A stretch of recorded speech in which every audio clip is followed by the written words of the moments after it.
There are places where the instruments stop working the way they should. Reflection. Lakes sits at an elevation of 4,700 feet on the southern slope of Mount Rainier, accessible by a short loop trail that attracts photographers during wildflower season and families during summer weekends. The Twin Lakes, separated by a narrow causeway of volcanic gravel, were formed by ancient lava flows that created natural depressions in the landscape. On clear days, the mountain's reflection appears so perfectly in the still water that visitors have trouble determining which direction is up. The Park Service installed the trail in 1953. By all accounts, it was unremarkable terrain. The area surrounding Reflection Lakes is composed primarily of andesite bedrock, a volcanic rock common throughout the Cascade Range. The soil is thin and acidic. Subalpine fir and mountain hemlock grow in scattered clusters where drainage allows. In winter, snow accumulates to depths of 15 to 20 feet, burying the lakes entirely until late June. The nearest ranger station is 3.2 miles west at Paradise Inn. Cell phone reception is non-existent. After sunset, the area becomes profoundly quiet, the kind of silence that makes people speak in whispers without meaning to. In the summer of 1987, a graduate student named Michael Tovey was conducting field work for his dissertation on magnetic anomalies in volcanic regions. He had chosen Mount Rainier for its accessibility and well-documented geological history. His research required him to take compass readings at various elevations and times of day, measuring minute variations in the Earth's magnetic field that might correlate with subsurface magma chambers or iron-rich mineral deposits. On the night of July 16th, Tovey hiked to Reflection Lakes to collect readings during the pre-dawn hours when atmospheric interference would be at its lowest. He arrived at approximately 3:30 a.m. and began setting up his equipment along the eastern shore. The air was cold. The lakes were perfectly still. He was alone. At 3:47 a.m., Tovey noticed his handheld compass beginning to drift, not slowly, as compasses sometimes do near large metallic objects or electromagnetic fields, but with a smooth, deliberate rotation. The needle swept counterclockwise through all 360 degrees, completing one full rotation in exactly 11 seconds before snapping back to magnetic north. Tovey thought he had made an error. He checked his backup compass. It did the same thing. He moved 10 feet to the north. The compass is stabilized. He returned to his original position. At 3:48 a.m., they began spinning again. Same direction, same duration. He repeated the test at 3:49, 3:50, and 3:51 a.m. Each time, the result was identical. At 3:58 a.m., the phenomenon stopped. The compasses remained stable for the rest of this night. Tovey returned the following night with additional equipment, 2 surveyor's compasses, a handheld GPS unit, and a tape recorder. He marked the exact location with a cairn of stones. At 3:47 a.m., all 3 compasses began their counterclockwise rotation. The GPS unit showed no deviation in coordinates.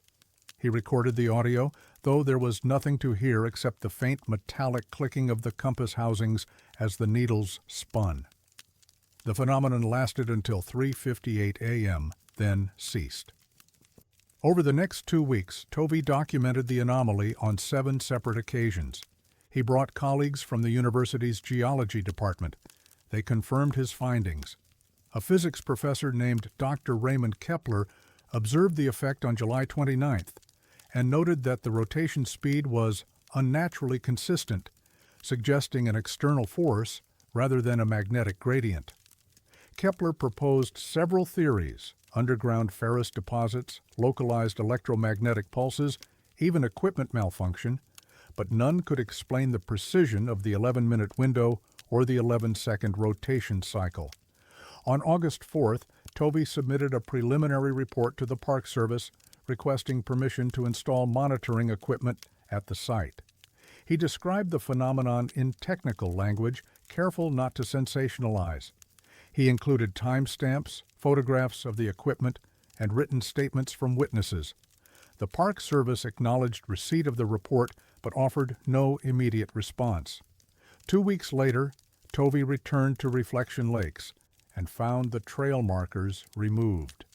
The wooden posts that had indicated the loop trail's eastern fork were gone, leaving only holes in the ground where they had been anchored. The cairn he had built to mark the anomaly site had been dismantled. A ranger he spoke with at Paradise Inn told him the trail was being temporarily rerouted for erosion control. When Tovey asked for specifics, the ranger said he didn't have that information. In September, Tovey attempted to access the area again and found a handwritten sign at the trailhead. Eastern Loop Closed, Habitat Restoration. No dates were given. No construction was visible. He hiked to the site anyway and found the ground undisturbed. At 3:47 a.m., the compasses still spun. By October, Tovey had completed his dissertation draft. His faculty advisor, Dr. Lillian Watts, encouraged him to remove the Reflection Lakes data from the final manuscript. She told him it was too speculative and not reproducible under controlled conditions, even though Tovey had 9 nights of documented observations and multiple witnesses. Watts suggested he focus on the more conventional findings from other sites around the mountain. Tovey refused. In November, Watts informed him that the university would not accept his dissertation in its current form. He was given the option to revise or withdraw. Tovey revised. He removed all references to Reflection Lakes. His dissertation was accepted in March of 1988. He graduated with minimal ceremony and took a position with a mining survey company in Montana. He never published his findings. Dr. Kepler, the physics professor who had witnessed the anomaly, retired in 1992. In a brief email correspondence in 2006, he told a journalist he no longer discussed the Reflection Lakes incident and preferred not to be contacted about it again. The trail markers were never replaced. The Park Service rerouted the Reflection Lakes loop to bypass the eastern shore entirely. Current maps show the trail ending at a scenic overlook on the western side with no indication that the path once continued. Requests for information about the 1987 closure have been met with standard replies about routine maintenance and resource protection. No documentation of habitat restoration work exists in publicly accessible archives. In 2003, a hiker named Andrea Bowman reported finding a series of small metal stakes driven into the ground near the eastern shore of Reflection Lakes, arranged in a grid pattern roughly 40 feet across. She photographed them and posted the images to a hiking forum, asking if anyone knew what they were for. A user claiming to be a retired Park Service employee replied that they were probably old survey markers and advised her not to disturb them. The thread was deleted a week later. Bowman's photographs are no longer online. In 2011, a blog post appeared on an outdoors website describing strange compass behavior at an unnamed location in Mount Rainier National Park. The author, who did not provide their real name, described the same counterclockwise rotation and 11-second duration that Tovey had documented 24 years earlier. They mentioned the time window, 3:47 to 3:58 a.m., without explanation. The post received 3 comments before the website's administrators removed it for violating community guidelines. Michael Tovey lives in Billings, Montana. He declined multiple requests for interviews. In a single email sent in 2018, he wrote, "I documented what I observed. I have nothing further to add." The Reflection Lakes Trail remains popular with tourists. Sunrise visits are rare. The eastern shore is unmarked and difficult to reach without prior knowledge of the old route. Rangers patrol the area infrequently. There are no signs warning visitors about magnetic anomalies or equipment malfunctions. The Park Service maintains that the trail closure was routine and unrelated to any reported phenomena. On clear nights, when the mountain's silhouette reflects in the black water, the lakes are silent. Compasses still spin at 3:47 a.m., 11 seconds, always counterclockwise, always in the same 40-foot circle. No one has explained why.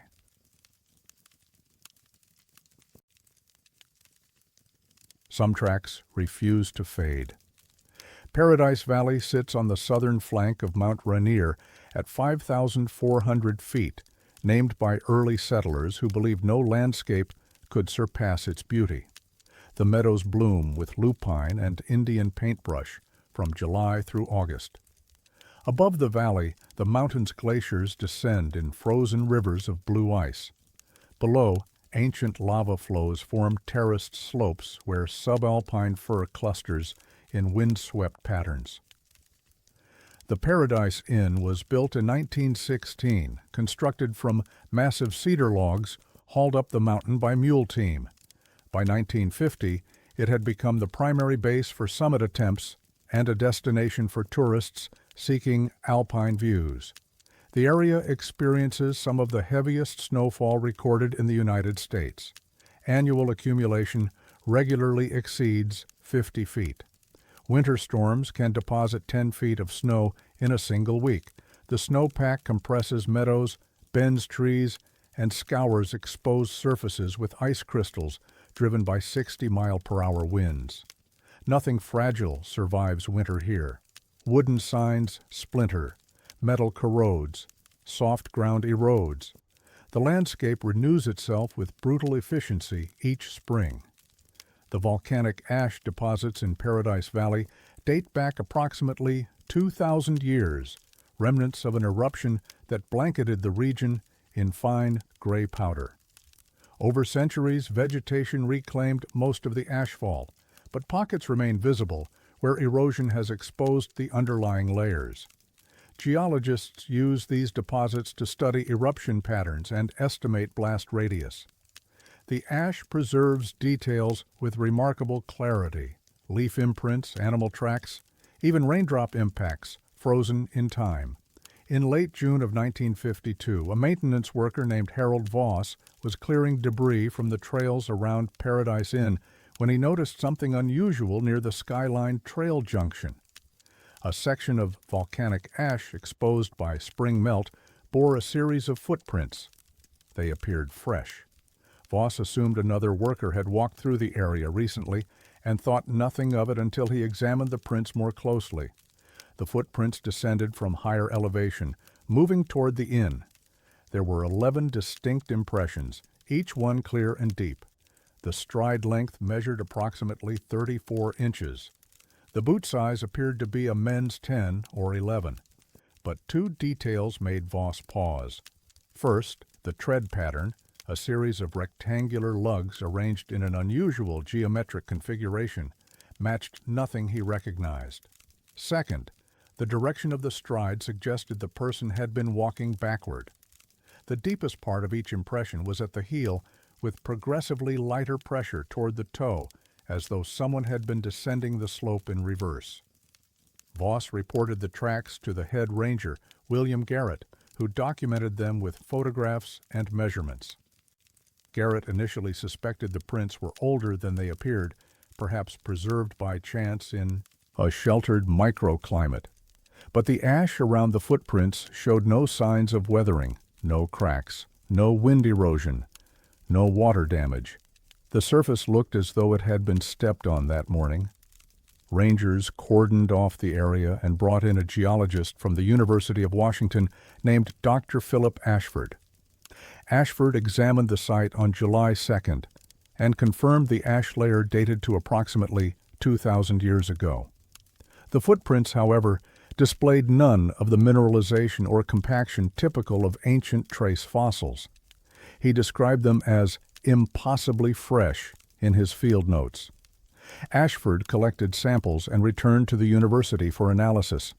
Over the following months, other rangers visited the site. Each one noted the same unsettling details. The prints remained crisp and defined despite summer rainstorms. The tread pattern still matched no known boot manufacturer. Park Service records from that period include several memos requesting information about unusual footwear used by climbing parties or trail crews. No matches were found. In October of 1952, the first snow fell on Paradise Valley. By December, the footprints were buried under 15 feet of snowpack. Rangers assumed the prints would be destroyed by spring melt, crushed under the immense weight of accumulated snow and ice. Winter storms that year were particularly severe. Wind speeds exceeded 80 miles per hour. Avalanches swept through surrounding slopes. The Paradise Inn closed for the season, its windows boarded against the elements. When the snow melted in June of 1953, the footprints were still there, unchanged. Rangers who had seen them the previous summer confirmed they looked identical. Same depth, same clarity, same backward stride. Garrett photographed them again and compared the images. No deterioration was visible. A botanist named Dr. Ellen Richter visited the site in July of 1953 to study alpine plant recovery in volcanic soils. She noticed the footprints and asked about their origin. When rangers explained the situation, Richter examined the surrounding ash deposits and noted something peculiar. Everywhere else in the valley, the ash showed predictable signs of weathering, fine cracks from freeze-thaw cycles, slight erosion from runoff, compression from snow load. The ash containing the footprints showed none of these markers. It existed in a state of suspension, as though protected by something invisible. Dr. Ashford returned in August with more sophisticated equipment. He used a portable X-ray fluorescence analyzer to examine the chemical composition of the ash. The results matched other samples from the same eruption layer. No anomalies, no unusual mineral content, nothing that would explain the preservation. Ashford took additional photographs and measurements, comparing them to his 1952 documentation. The footprints had not changed by a single millimeter. Word of the phenomenon spread quietly among academic circles. In 1954, a forensic specialist from the Washington State Patrol named Thomas Brennan examined the tread pattern photographs. He compared them against every boot manufacturer on record in the United States and Europe. No match. Brennan noted in his report that the tread design seemed functional but unconventional, with a weight distribution pattern he described as inconsistent with normal human gait. He could not explain the backward stride. Each year, rangers photographed the footprints after snowmelt. Each year, they remained unchanged. By 1958, the site had become an unofficial point of interest among park staff, though it was never marked on public maps or mentioned in visitor literature. Rangers who showed the prints to colleagues spoke about them in low voices, uncomfortable with the implications. In 1963, a heavy avalanche swept through the area, scouring the slope down to bedrock in some places. Rangers assumed the footprints would finally be destroyed. When they checked the site in July, the prints were intact. The avalanche had removed several feet of soil and vegetation around them, but the small patch of ash containing the footprints remained untouched, elevated slightly above the surrounding ground like an island. Dr. Ashford died in 1967. His research notes on the Paradise Valley footprints were donated to the university archives, where they remain available to researchers. The photographs he took show no degradation of the prints across 15 years of documentation. In 1974, the Park Service quietly stopped including the footprints in official site surveys. No explanation was given. Rangers continued to check on them informally, but no new documentation entered the permanent record. A memo from that year, obtained through a Freedom of Information Act request in 2009, mentions discontinuing non-essential monitoring of geological curiosities to allocate resources more effectively. The footprints are not mentioned by name. Throughout the 1980s and 90s, the prints remained visible during summer months. Hikers occasionally stumbled across them and asked rangers about their origin. Standard responses mentioned preserved tracks from early mountaineers without elaboration. Some rangers stopped answering questions about them entirely. In 2002, a digital mapping project documented every significant geological feature in Mount Rainier National Park using GPS coordinates and high-resolution photography. The footprints were not included in the database. When a graduate student working on the project asked why, she was told the site had been previously cataloged and didn't require new documentation. No previous catalog entry exists in accessible records. The last confirmed photograph of the footprints was taken in 2015 by a ranger named Jessica Arnaud during a routine trail inspection.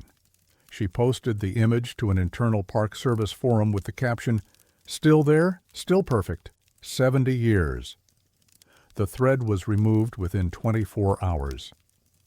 Arnaud transferred to Olympic National Park in 2016 and declined requests for interviews about the footprints. Access to the Skyline Trail Junction has become more restricted in recent years. Signs indicate habitat restoration in progress along certain sections, though no visible restoration work occurs. Rangers no longer acknowledge questions about unusual footprints in the Paradise Valley area.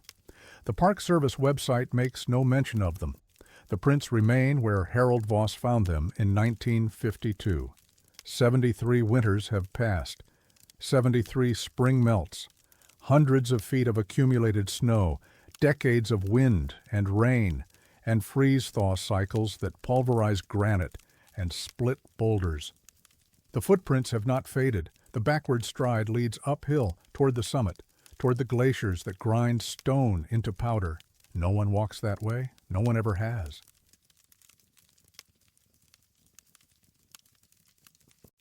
The forest remembers what you said. The Carbon River Valley occupies the northwest corner of Mount Rainier National Park, one of the most isolated and least visited regions of the park system. The river itself flows milky gray with glacial sediment fed by the Carbon Glacier 5 miles upstream. The valley floor is densely forested with western red cedar, Douglas fir, and Sitka spruce, some specimens exceeding 800 years old. Annual rainfall exceeds 80 inches. Moss covers every surface. The canopy blocks most sunlight, creating a perpetual twilight even at midday. The trail through this section follows the river for 3.7 miles before ascending toward the glacier's terminus. The area has always been quiet, not peaceful, quiet in a way that makes people uncomfortable. Birdsong is sparse. Small animals move without sound through the undergrowth. The river's flow is muffled by the forest density. Rangers who patrol the Carbon River Trail describe it as walking through a cathedral where every footstep feels intrusive. The trail sees fewer than 500 visitors per year, most of them experienced hikers seeking solitude.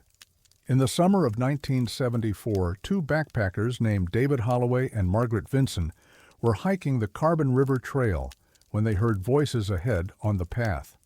The voices were having a conversation about whether to turn back due to threatening weather. Holloway and Vinson rounded a bend, expecting to encounter other hikers, and found the trail empty. They continued walking. 20 minutes later, they heard the same conversation again. Same words, same cadence, coming from the forest to their left, approximately 50 yards off the trail. Holloway documented the incident in the trail register at the Carbon River Ranger Station. He wrote, "Heard our own conversation repeated back to us from the trees. No other hikers present. Weather was clear. No explanation." The entry is dated July 19, 1974. A ranger named Robert Lindstrom initialed it, indicating he had read the report. No follow-up documentation exists. 3 weeks later, on August 10th, a solo hiker named Patricia Kowalski reported a similar experience. She had been talking to herself while hiking, a habit she described as thinking out loud, when she heard her own voice speaking the same words from somewhere deeper in the forest. She estimated the delay at approximately 2 hours. The words she heard herself saying were from a section of trail she had passed mid-morning. She heard them again in the early afternoon, emerging from a grove of old-growth cedar. Kowalski told Ranger Lindstrom about the experience. He recorded her statement in a logbook, but offered no explanation. In a letter written years later, Kowalski recalled Lindstrom asking her if she had been alone on the trail. When she confirmed she had been, he nodded and said nothing else. By September of 1974, 4 more reports had been filed. All described the same phenomenon: hikers hearing their own conversations, jokes, or observations repeated back to them after a delay of 1 to 3 hours. The voices always came from within the forest, never from the trail itself. The sound quality was described as clear but somehow flattened, as though played through a speaker with limited range. In October, a group of 3 hikers, James Pritchard, Susan DeLuca, and Thomas Bergstrom, conducted an informal experiment. They walked the trail speaking predetermined phrases at marked intervals, recording the times and locations in a notebook. All 3 phrases were repeated back to them between 90 minutes and 2 hours later, in the exact order they had been spoken. The voices emerged from different locations in the forest, always at least 30 yards from the trail. When they attempted to approach the source of one repetition, moving off-trail into the undergrowth, the voice stopped mid-sentence. They found nothing at the location, no equipment, no people, no visible cause. Pritchard wrote to the Park Service superintendent in December of 1974, describing the phenomenon and requesting an investigation. He included the notebook documentation and statements from DeLuca and Bergstrom. The response, dated January 9, 1975, thanked him for his report and stated that acoustic anomalies in forested environments can result from various natural factors, including temperature inversions and terrain-based sound reflection. No investigation was mentioned. Throughout 1975 and 1976, reports continued. Rangers began warning hikers about the phenomenon, though never in writing. Several visitors reported that rangers advised them to avoid speaking while on the Carbon River Trail, without elaborating. One ranger, speaking off-record to a journalist in 1993, said the advice was meant to prevent hikers from becoming disoriented or frightened, not because the phenomenon posed any danger. In May of 1977, Dr. Leonard Hamrick, an acoustic engineer from Portland State University, obtained permission to study the Carbon River Valley. He brought recording equipment, directional microphones, and sound level meters. Over 6 days, Hamrick documented 11 instances of delayed voice repetition. He recorded his own voice-speaking test phrases and captured 5 of those phrases being repeated back between 80 and 120 minutes later. The recordings showed no degradation in audio quality despite the time delay and distance. The voices emerged from dense forest where no straight-line sound path existed. Hamrick's preliminary findings, submitted to the Park Service in July of 1977, identified no geological or atmospheric explanation. He noted that sound reflection requires a hard surface, rock faces, canyon walls, buildings. The Carbon River Valley had none of these features. The forest canopy and moss-covered trees would absorb sound, not reflect it. He proposed additional studies using more sophisticated equipment, including seismographs to detect subsurface cavities that might create resonance chambers. Permission for further studies was denied. The Park Service response, dated August 3, 1977, cited budget constraints and minimal scientific merit. Hamrick reapplied in October with university funding to cover all costs. The request was denied again, without detailed explanation. In a phone conversation with a colleague, Hamrick described the denial as unusual and inconsistent with standard research protocols. The phenomenon continued through 1978, 1979, and into 1980. By this time, it had become part of local folklore. Hikers intentionally visited the Carbon River Trail to experience the effect. Some left skeptical, others left unsettled. A few reported hearing conversations they didn't remember having, phrases and topics they couldn't recall discussing, played back to them in their own voices. In June of 1980, a hiker named Michael Torrens recorded a 20-minute conversation with his hiking partner, Ann Yoshida, using a cassette recorder. 2 hours later, portions of their conversation emerged from the forest in the correct sequence. Torrens compared the playback to his recording. The words matched exactly. The tone and inflection were identical.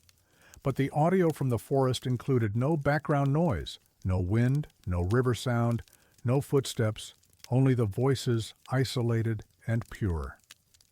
On September 14, 1981, a severe thunderstorm moved through the Carbon River Valley. Lightning struck a large Sitka spruce approximately 60 yards from the trail near the 2-mile marker. The tree split vertically, with half falling across the trail and half remaining upright. Rangers cleared the debris over the following week. When they reopened the trail on September 22nd, the acoustic phenomenon had stopped. Hikers reported normal conditions, no delayed voices, no repetitions. Dr. Hamrick, who had maintained contact with rangers throughout the years, returned to the valley in October of 1981. He spent 4 days conducting tests. Nothing. The forest had returned to ordinary silence. In November of 1981, a brief article appeared in the Seattle Times describing the echo mystery of Carbon River and noting its apparent cessation. The article quoted an unnamed Park Service official who suggested the phenomenon had been psychological in nature, reinforced by group suggestion and expectation. The official did not explain the recordings made by Hamrick and others, nor did the article mention them. Hamrick attempted to publish his findings in the Journal of the Acoustical Society of America in 1982. The paper was rejected. Reviewers noted that extraordinary claims require extraordinary evidence, and that the recordings, while intriguing, could not rule out all conventional explanations. Hamrick revised and resubmitted 3 times. The paper was never accepted. His research notes are archived at Portland State University, but have been cited in only 2 academic papers, both related to auditory perception and environmental psychology. The lightning-struck spruce remained visible from the trail until 1997, when it finally collapsed into the undergrowth. No marker indicates its location. Trail registers from the 1980s and 90s contain occasional entries asking about the voices or the echo effect. Rangers stopped responding to these questions after 1983. Standard replies directed hikers to the Visitor Center for information, though the Visitor Center has no information about the phenomenon in any publicly accessible materials. In 2004, a documentary filmmaker named Rebecca Standish requested permission to film in the Carbon River Valley for a series on unexplained natural phenomena. The Park Service denied the request, citing sensitive ecological conditions and restrictions on commercial filming. Standish reapplied with a modified proposal focusing on forest ecology rather than acoustic anomalies. The second request was approved, but filming restrictions prohibited any discussion of the voice phenomenon in interviews or narration. The Carbon River Trail remains open. The forest is as quiet as it has always been. No hikers have reported hearing their voices repeated since 1981. Rangers no longer offer warnings. The phenomenon lasted 7 years. It affected dozens of people. Multiple recordings documented it. Then it stopped, as completely and inexplicably as it had begun. The lightning-struck tree is gone now, reclaimed by moss and decay. But the section of forest where it stood is different. Hikers who know the history avoid speaking when they pass through, not because they expect to hear anything, because they remember that for 7 years The forest was listening.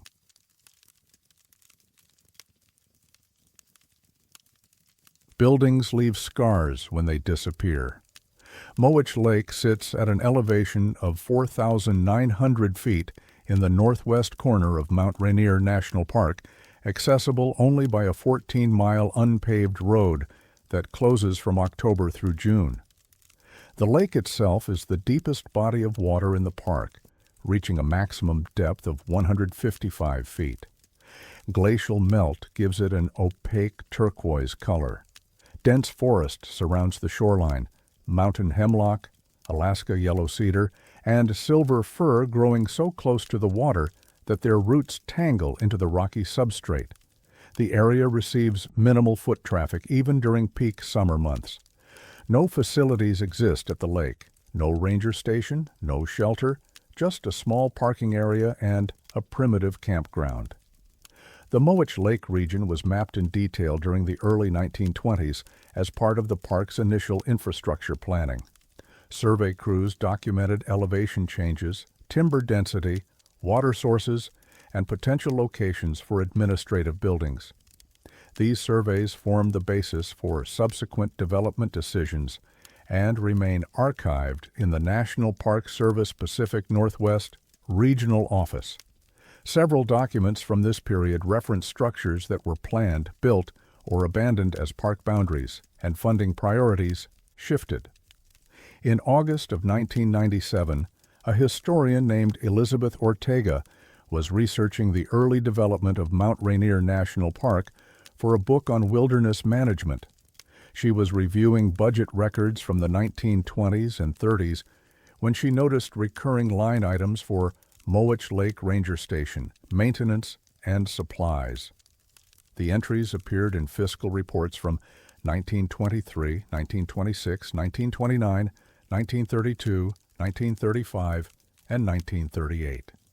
Each entry included specific allocations: window repair, roof reshingling, firewood delivery, tool replacement. Ortega cross-referenced these entries with historical photographs and construction records. She found no images of a ranger station at Mowich Lake, no architectural drawings, no construction contracts. The only other permanent structure mentioned in documents from that era was the White River Ranger Station, built in 1922 on the opposite side of the mountain. Mowich Lake appeared in park maps as an undeveloped area throughout the 1920s and 30s. She contacted the Park Service Historian's Office in September of 1997, requesting clarification about the Mowich Lake Station. The response, dated October 6th, stated that no ranger station was ever constructed at Mowich Lake and suggested the budget entries were clerical errors or referred to a structure at a different location that had been mislabeled. Ortega found this explanation insufficient. The entries were too specific and too consistent across 15 years to be simple errors. She visited Mowich Lake in July of 1998, accompanied by a research assistant named David Palacios. They walked the entire shoreline, approximately 2.5 miles, looking for any indication of past construction, foundation remnants, cleared land, modified terrain, concentrations of cut timber, or nails. They found nothing. The forest grew uniformly to the water's edge. No breaks in the canopy suggested previous clearing. No depressions in the ground indicated where posts or pilings might have been removed. Ortega obtained copies of supply logs from the park archives. A ledger dated April 1931 listed Mowich Station as receiving 12 cords of firewood, 3 replacement windows, and 80 pounds of roofing nails. The signature line indicated delivery confirmation by Ranger Franklin Thorne. Ortega located Thorne's service record.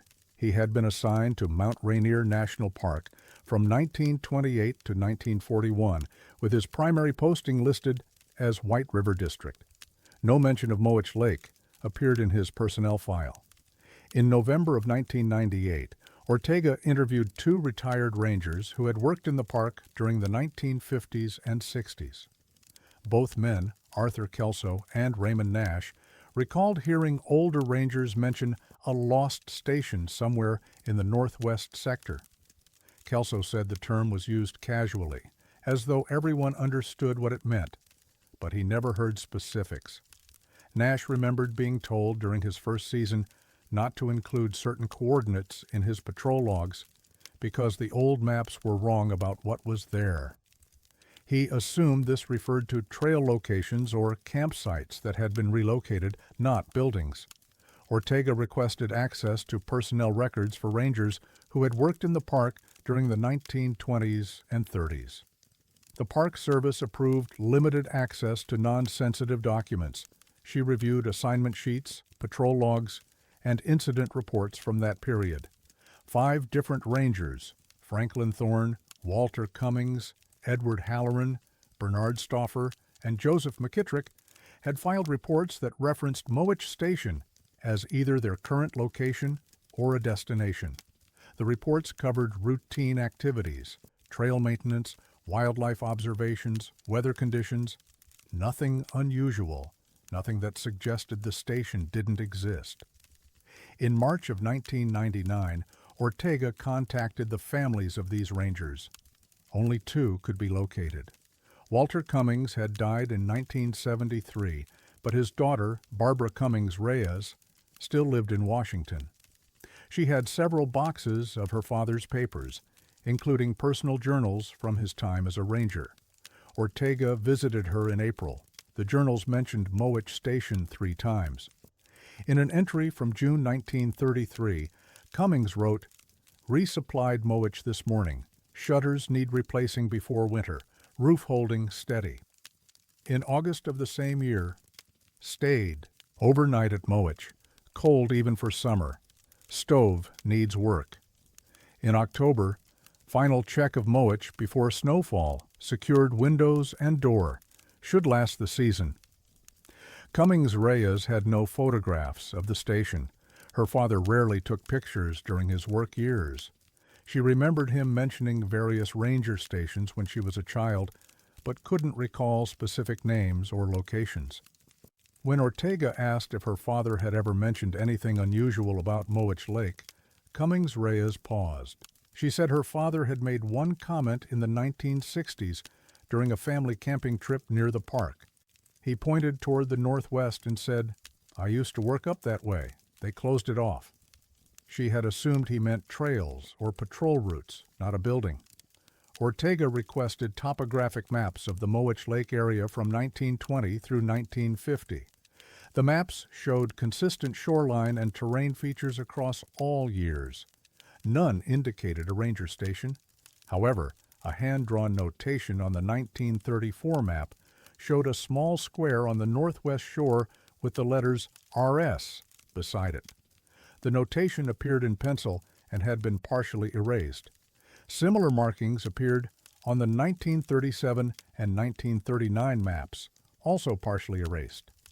In June of 1999, Ortega hired a ground-penetrating radar technician to survey the northwest shore of Mowich Lake. The survey covered approximately 2 acres of forest where the erased map notations suggested a structure had been located. The radar detected no subsurface anomalies consistent with building foundations, buried debris, or disturbed soil layers. The substrate showed natural composition, rock, glacial till, organic matter, with no indication of human alteration. Ortega submitted her findings to the Park Service in August of 1999, requesting an official review of the Mowich Lake records.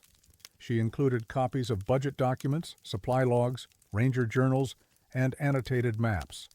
The response, dated September 23rd, acknowledged the documentation but stated that discrepancies in historical records are not uncommon and do not necessarily indicate missing infrastructure. The letter suggested that references to Mowich Station may have been informal names for temporary camps or shelter sites rather than permanent structures. Ortega found this explanation inconsistent with the evidence. Temporary camps did not receive budget allocations for roof repair or window replacement. Shelter sites were not mentioned in multiple years of supply logs with specific quantities of building materials. She submitted a follow-up request for access to archived construction photographs and ranger station blueprints. The request was denied in November of 1999 due to resource limitations and the low priority of historical inquiries unrelated to current park management. Ortega's book, published in 2002, included a chapter titled "The Station That Wasn't There." She presented the documentary evidence without speculation, allowing readers to draw their own conclusions. The book received positive reviews, but minimal public attention. A brief article in the Seattle Post-Intelligencer mentioned the Mowich Lake mystery, describing it as an intriguing administrative puzzle and likely the result of misfiled paperwork during the park's early years. In 2007, a graduate student named Marcus Yaboa attempted to replicate Ortega's research as part of a thesis on national park record-keeping practices. He requested access to the same documents Ortega had reviewed. Several were no longer available. The supply logs from 1931 and 1933 were marked as missing, last accessed 1998. Budget reports from 1929 and 1935 were listed as relocated to federal archives with no forwarding information. Yaboa's requests to access these documents through federal channels went unanswered. The hand-drawn notations on the topographic maps had been completely erased by the time Yaboa examined them in 2008. He compared his copies to photographs Ortega had taken in 1999. The markings were visible in her photographs, but absent from the physical maps. Park archivists had no explanation for the alteration.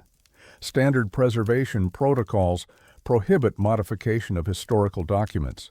Mowich Lake remains remote and undeveloped. No plans exist to construct facilities in the area. The northwest shore is accessible by a faint trail that continues beyond the lake towards Spray Park. Hikers occasionally camp in the forest near the water. The ground is soft with accumulated pine needles and moss. Trees grow close together, their canopy blocking most sunlight. The site matches descriptions from ranger journals, cold even in summer, surrounded by dense timber. There is no foundation, no clearing, no artifacts, just forest that looks exactly like every other section of shoreline around the lake. But 5 men wrote about a building that stood there. Budget documents paid for its maintenance. Supply logs tracked deliveries to its door. For 15 years, the station existed in paper and memory. Then it vanished, not suddenly, but slowly, as records disappeared and notations were erased. The Park Service maintains that no structure was ever built. The documents say otherwise. Somewhere between what was written and what remains, a building existed and then didn't. The forest grew back or never stopped growing. The shore remained empty or returned to emptiness. The difference is impossible to prove. The cabin at Mowich Lake is gone. It was always gone, but the paperwork remembers.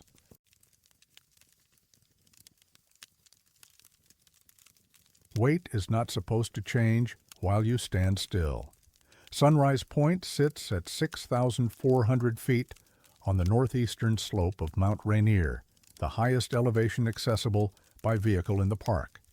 The overlook provides unobstructed views of the Emmons Glacier and the White River Valley below. The area was developed in the 1930s by the Civilian Conservation Corps, who built stone retaining walls and a paved observation platform. The parking lot accommodates 40 vehicles. During summer months, the site receives hundreds of visitors daily. The geology consists primarily of volcanic andesite overlaying older metamorphic rock. No caves or subsurface voids have been documented in the immediate area. The bedrock is stable and well mapped. The White River Fault Zone passes approximately 3 miles southeast of Sunrise Point, one of several minor fault lines associated with the Cascade Volcanic Arc. Seismic activity in the region is monitored continuously by the Pacific Northwest Seismic Network. Small earthquakes, magnitude 2.0 or less, occur several times per year. None have been centered at Sunrise Point. The area experiences normal gravitational pull consistent with its elevation and latitude. Standard surveying equipment functions without anomaly. GPS coordinates align with predicted values. In August of 1996, a physical therapist named Jennifer Dalton visited Sunrise Point with her family.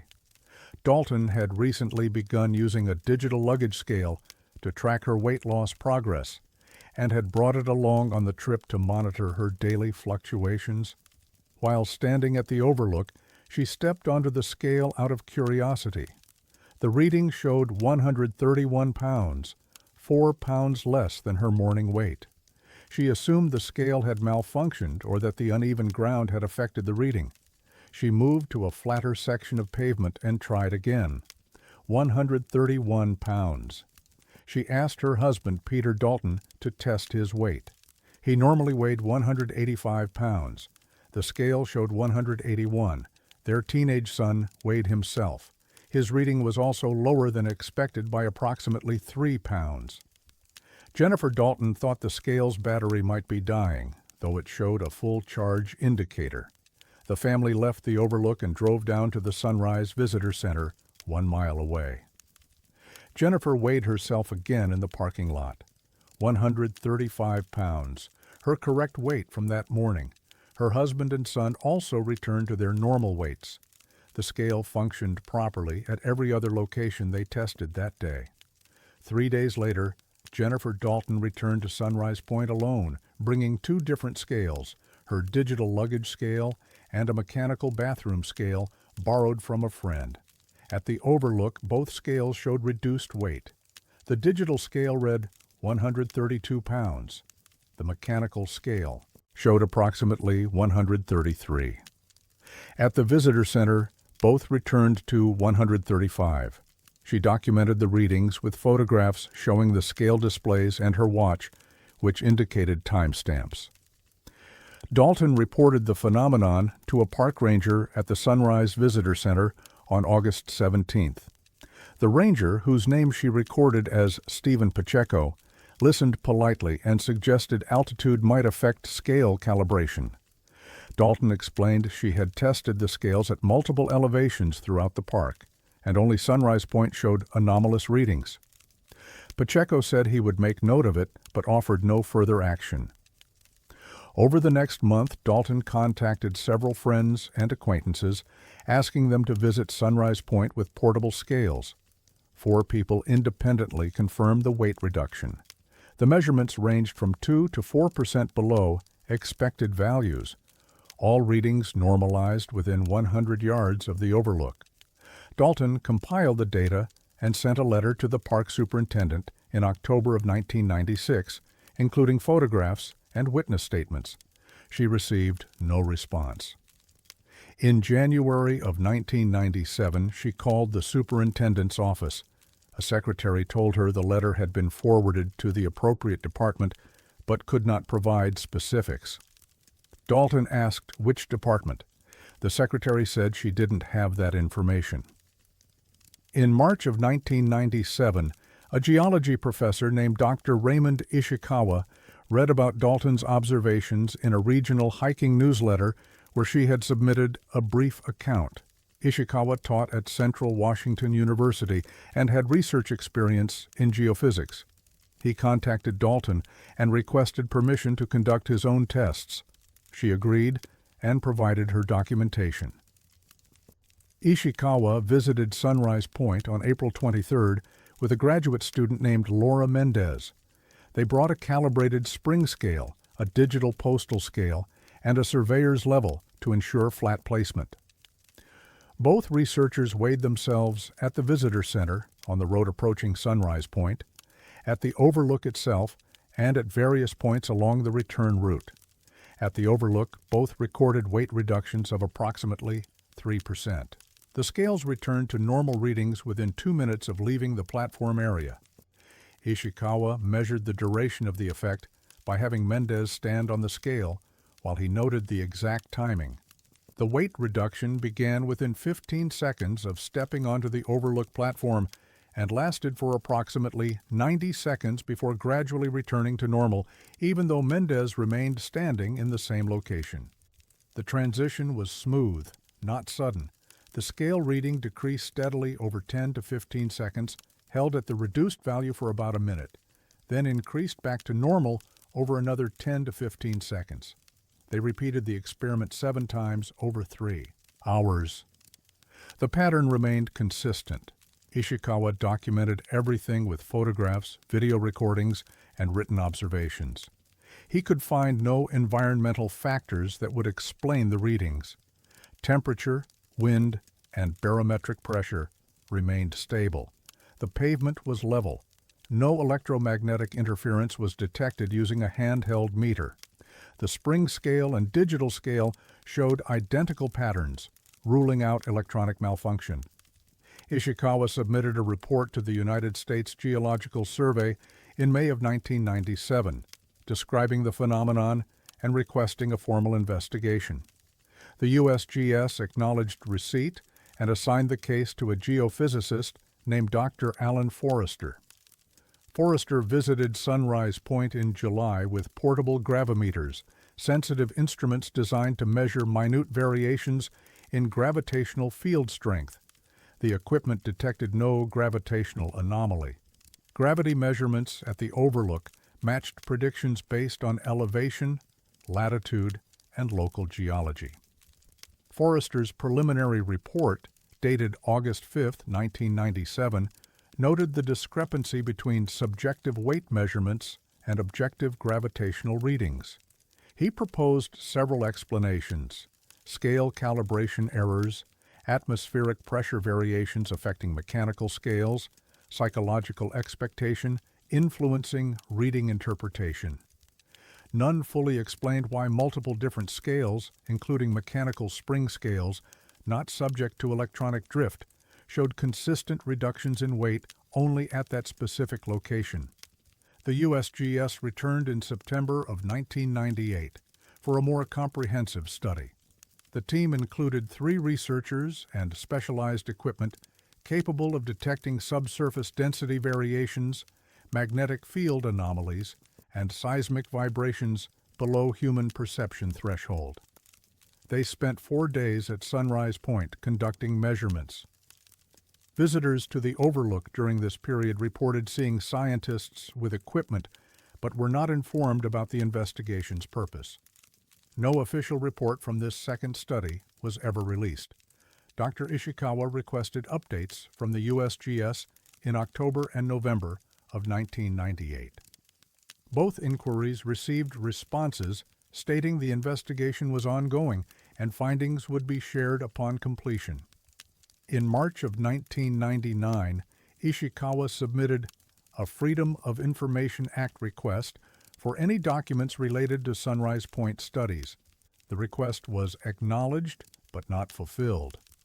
In August of 1999, he received a letter stating that no responsive records could be located. Ishikawa contacted Dr. Forrester directly by phone in October of 1999. Forrester confirmed he had participated in both studies, but said he could not discuss the findings. When Ishikawa asked why, Forrester replied that he had been instructed to refer all inquiries to the USGS Public Information Office. Ishikawa called the Public Information Office. They had no record of any studies conducted at Mount Rainier National Park related to gravitational anomalies. In 2001, Ishikawa attempted to publish his findings in the Journal of Geophysical Research. The paper was rejected after peer review. Reviewers noted that gravitational anomalies without corresponding gravimeter readings suggested measurement error rather than genuine phenomena. One reviewer wrote, "Scales are not precision instruments for detecting gravitational variation. The reported effect, while intriguing, lacks the instrumental validation necessary for scientific acceptance." Jennifer Dalton continued to visit Sunrise Point periodically through 2005. The weight reduction effect persisted. She documented it each time with photographs. In 2003, she noticed that references to the USGS studies had been removed from an online database where they had previously been listed. She had bookmarked a page showing the 1997 investigation summary. When she visited the link in July of 2003, it returned an error message. Archived versions of the page showed it had existed as recently as April of 2003 before being deleted. Park rangers at Sunrise no longer acknowledge questions about weight anomalies. A ranger interviewed informally in 2008 said he had heard rumors about the scale thing from older staff, but had never witnessed it himself and considered it an urban legend. When asked if the park had investigated, he said he wasn't aware of any official inquiry. The overlook platform was resurfaced in 2010 as part of routine maintenance. The original concrete was removed and replaced with new pavement. Visitors who tested scales after the renovation reported the effect continued unchanged. The weight reduction still occurs. The duration remains approximately 90 seconds. The magnitude varies slightly between individuals, but averages 3%. Digital forums and hiking websites contain occasional discussions of the phenomenon. Most dismiss it as equipment error or elaborate prank. A few users report experiencing it firsthand and express confusion about the lack of official explanation. Posts attempting to organize group testing events are typically ignored or mocked. No mainstream scientific publication has investigated the phenomenon since Ishikawa's rejected paper in 2001. Sunrise Point remains one of the most visited locations in Mount Rainier National Park. Thousands of people stand at the overlook each summer, watching the glaciers and valleys spread below them. Most stay for 5 or 10 minutes. Few remain long enough to notice if their weight fluctuates. Those who bring scales usually assume their equipment is malfunctioning. The stone walls built by the Civilian Conservation Corps still frame the view. The pavement is smooth and level. Nothing appears unusual. But for 90 seconds, in a specific location where bedrock is stable and gravity should be constant, people weigh less than they should. Scales register the change. The reduction is measurable, repeatable, and unexplained. The USGS studied it twice. They found nothing. Then they erased the record of looking.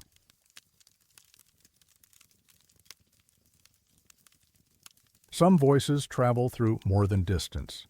Camp Muir sits at 10,000 feet on the southern flank of Mount Rainier, a collection of stone shelters perched on a wind-swept saddle between the Cowlitz and Muir glaciers.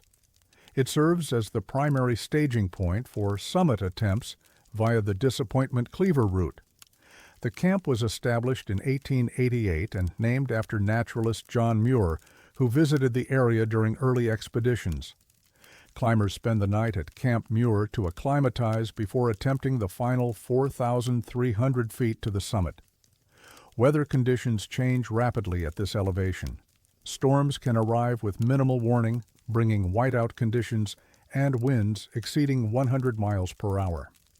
The camp maintains a ranger station staffed during the climbing season, typically late May through early September. In winter, the structures are buried under snow, and the area becomes nearly inaccessible except to experienced mountaineers. Mount Rainier has claimed over 400 lives since records began in the 1800s.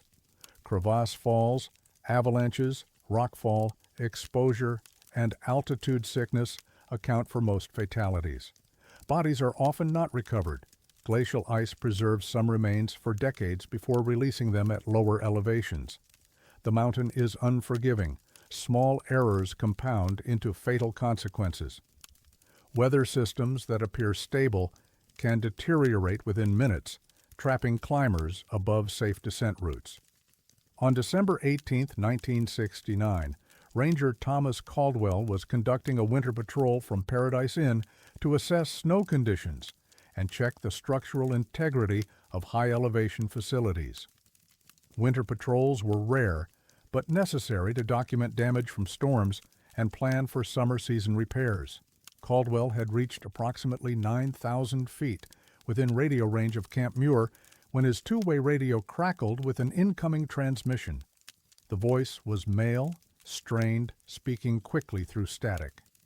"This is Riverside Climbing Club Summit Team. We are trapped at 14,200 feet, coordinates 4651 north, 12143 west. Repeat, we need immediate assistance. 3 climbers, supplies running low, visibility 0. Can anyone hear this?" Caldwell responded immediately. "This is Ranger Caldwell, Paradise District. I copy your transmission. What is your situation?" The voice replied without pause, as though it hadn't heard him. "Requesting emergency rescue. We've been here for 2 days. Storm shows no sign of clearing. Williams has frostbite on both hands. We cannot descend safely. Is anyone receiving this signal?"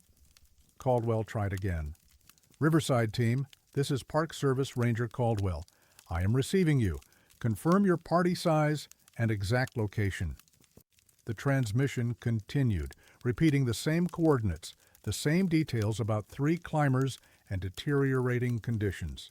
The voice maintained present tense urgency. "We are trapped. We need assistance." As though the crisis was unfolding in real time, Caldwell recorded the coordinates in his notebook and attempted to establish two-way communication. The voice on the radio never acknowledged him. After approximately 90 seconds, the transmission ended mid-sentence. Static returned. Caldwell tried calling back. No response. He contacted the ranger station at Paradise Inn and reported the distress call. The duty ranger, Margaret Soto, checked climbing permits and recent summit attempts. No parties were registered on the mountain.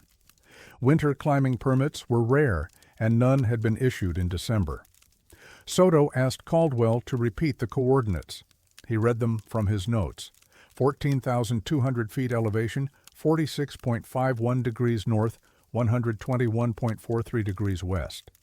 Soto consulted topographic maps. The coordinates fell on the upper Ingraham Glacier, a steep and technical section of the mountain's southeast face. It was not part of any established climbing route. The standard routes, Disappointment Cleaver and Emmons Glacier, followed different paths with different coordinates. A party at that location would have deviated significantly from known routes, either intentionally or due to disorientation. Caldwell descended to Paradise Inn and met with Chief Ranger Paul Devereaux. Devereaux organized a search team, though conditions made immediate deployment impossible. Visibility was limited, temperatures had dropped below zero, and sustained winds made helicopter operations unsafe. The team would depart at first light if weather permitted. Devereaux asked Caldwell about the transmission quality. Caldwell described it as clear, with minimal static, and noted that the speaker's voice sounded urgent but controlled, not panicked. That evening, Devereaux reviewed climbing accident records in the park archives. He found a report from January of 1947 describing a missing climbing party from the Riverside Climbing Club of Spokane. 3 men, David Williams, Kenneth Hartley, and Robert Vasquez, had attempted a winter summit and failed to return. Search efforts had been hampered by severe weather. The party was never found. The report listed their last known position as Upper Mountain Southeast Approach, with no specific coordinates. Williams, the report noted, had been the expedition leader. Devereaux compared the names from the 1947 report to the radio transmission Caldwell had received.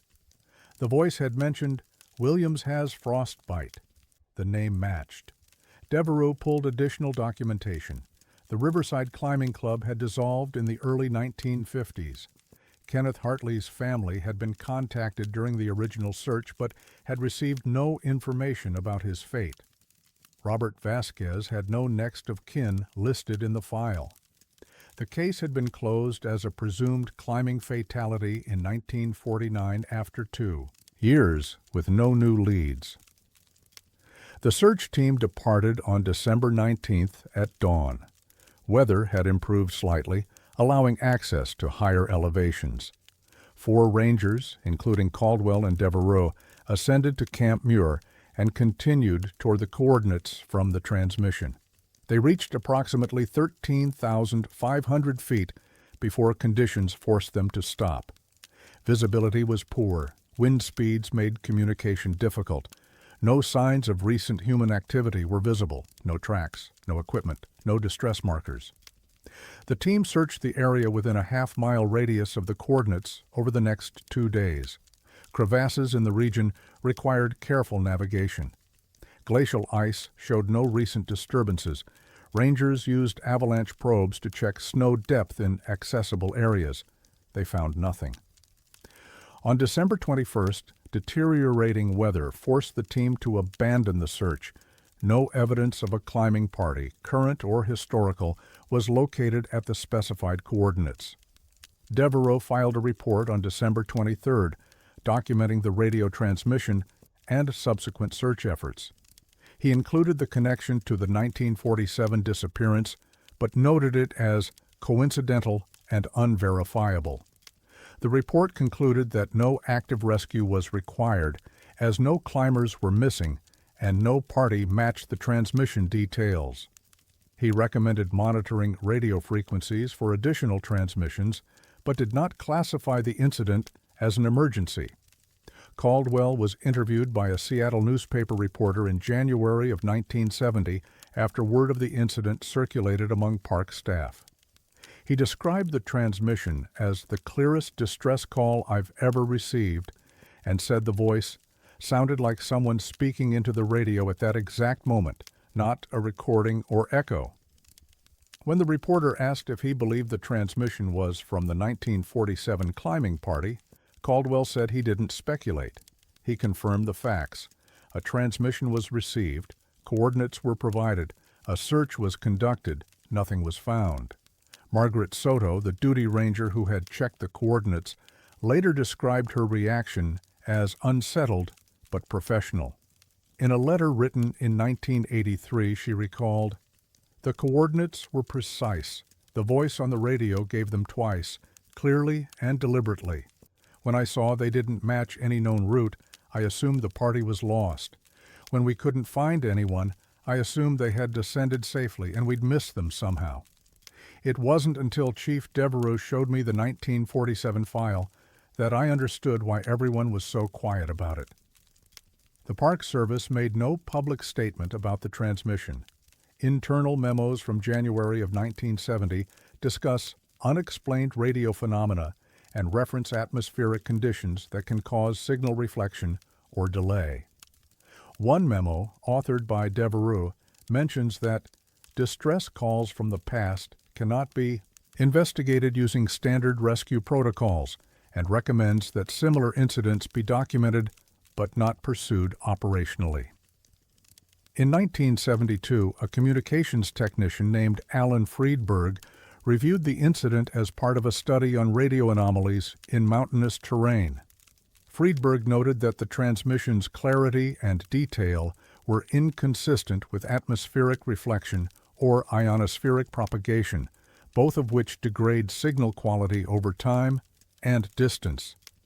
He could not explain how a radio transmission from 1947, assuming that hypothesis, could have been received in 1969 with present tense phrasing and real-time urgency. His report concluded, "The transmission does not fit known patterns of radio signal behavior. Further investigation would require access to original equipment and recordings, neither of which are available." No recording of the transmission exists. Rangers in 1969 did not routinely record radio communications. Caldwell's handwritten notes from the incident are filed in the park archives but contain only the coordinates and brief summary. His personal recollection, documented in a 1995 interview, included one additional detail he had not previously mentioned. After the voice stopped, there was silence on that frequency for about 10 seconds. Then I heard wind, not static, wind. Like the microphone was still open somewhere high on the mountain, picking up nothing but air, moving through empty space. The coordinates provided in the transmission have never been reached by subsequent climbing parties attempting to verify the location. The terrain is technically challenging and rarely traveled. In 1988, a mountaineering team made a deliberate attempt to access the site as part of a documentary project about unsolved climbing disappearances. Weather forced them to turn back at 13,800 feet. They reported no unusual radio activity.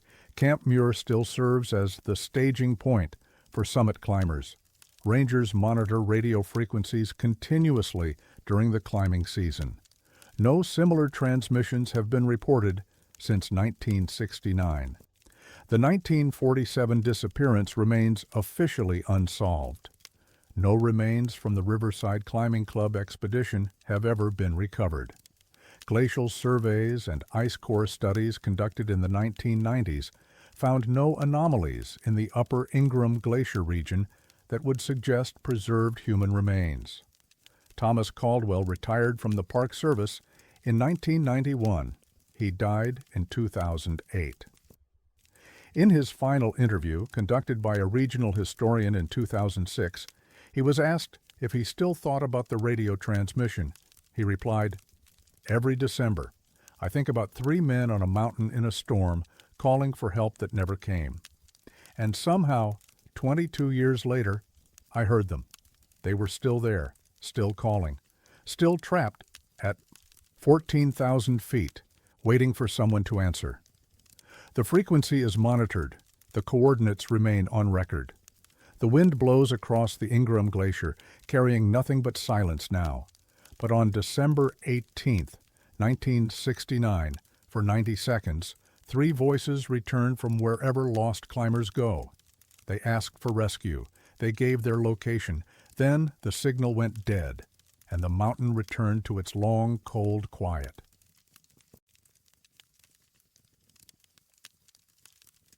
Numbers should not change when nothing moves. The Grove of the Patriarchs sits on a small island in the Ohanapikosh River in the southeast corner of Mount Rainier National Park, accessible by a suspension bridge and a quarter-mile loop trail. The grove contains some of the largest and oldest trees in the park, western red cedars, Douglas firs, and western hemlocks ranging from 500 to over 1,000 years in age. The island's isolation from fire and logging has preserved specimens that were already mature when European settlers first arrived in the Pacific Northwest. Trunks exceed 20 feet in diameter. Canopy heights reach 250 feet. The forest floor is carpeted with sword ferns and moss. Sunlight filters through in narrow shafts. The air smells of decay and growth in equal measure. The grove was designated a protected research area in 1968. Botanical surveys have been conducted periodically to monitor tree health, document growth rates, and assess the impact of climate change on old-growth ecosystems. Survey methodology is standardized. Researchers mark boundaries using GPS coordinates, tag individual trees above a specified diameter threshold, record species, and location data, and photograph specimens for long-term comparison. The process is thorough and designed for consistency across decades. In the summer of 2001, Dr. Helena Graves from the University of Washington led a comprehensive botanical survey of the Grove of the Patriarchs as part of a larger study on old-growth forest dynamics. Her team spent 6 days documenting every tree in the grove with a trunk diameter exceeding 3 feet at breast height. They used handheld GPS units, measuring tapes, and field notebooks. The survey identified 238 qualifying trees. Each tree was assigned an identification number, photographed, and mapped. The data was compiled into a report, submitted to the Park Service in October of 2001. In 2003, a second survey was commissioned by the National Park Service to update forest health records and assess storm damage from the previous winter. The team was led by Dr. Kenneth Okereke, a forest ecologist from Oregon State University. Okereke had not participated in the 2001 survey and was unaware of its specific findings when he began his work. His team followed the same protocols: GPS boundaries, trunk diameter measurements, photographic documentation. The survey was completed in August of 2003. Okereke's report listed 245 trees meeting the criteria. When Park Service staff compared the two surveys, they noted the discrepancy. 7 additional trees had been counted in 2003. Initial assumptions focused on methodology differences. Perhaps Okereke's team had measured trees near the 3-foot threshold that Graves's team had excluded, or had extended the survey boundaries slightly. Okereke was contacted for clarification. He confirmed that his team had used the exact GPS coordinates specified in the 2001 report and had applied the same diameter measurement standards. He could not explain the difference. A third survey was conducted in the summer of 2004, led by Dr. Sandra Miyamoto from the University of British Columbia. Miyamoto was specifically tasked with resolving the discrepancy. She brought a team of 4 researchers and used identical equipment and protocols to both previous surveys. GPS boundaries were triple-checked against the original coordinates. Diameter measurements were taken with calibrated tools. Each tree was photographed from multiple angles. The survey required 9 days to complete. Miyamoto's report, submitted in September of 2004, counted 252 trees, 7 more trees than Okereke's count, 14 more than Graves's. The progression was exact. Each survey found precisely 7 additional trees. Miyamoto noted the pattern in her report. She wrote, "The consistency of the 7-tree variance suggests either systematic measurement error across all 3 surveys or an unidentified factor affecting tree identification. I recommend immediate resurvey with enhanced documentation protocols to establish baseline accuracy." She included a suggestion that some trees near the diameter threshold might be fluctuating due to bark growth or seasonal moisture content, though she acknowledged this would not typically account for such consistent variation. Park Service officials convened a meeting in November of 2004 to address the anomaly. Representatives from all 3 survey teams were invited. Dr. Graves presented her original methodology and defended her team's accuracy. Dr. Okereke did the same. Dr. Miyamoto suggested a 4th survey using fixed GPS markers attached to specific trees, combined with comprehensive photographic mapping that would allow direct comparison of which trees were included or excluded in each count. The proposal was approved. In December of 2004, a joint team returned to the grove to install permanent GPS markers. The plan involved tagging 250 reference trees with uniquely numbered metal tags and photographing each one from standardized positions. This would create an irrefutable baseline for future surveys. The team entered the grove on December 7th.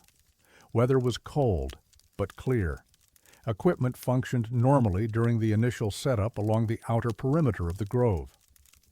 As researchers moved deeper into the oldest section, an area of particularly large cedars near the island center, cameras began to malfunction.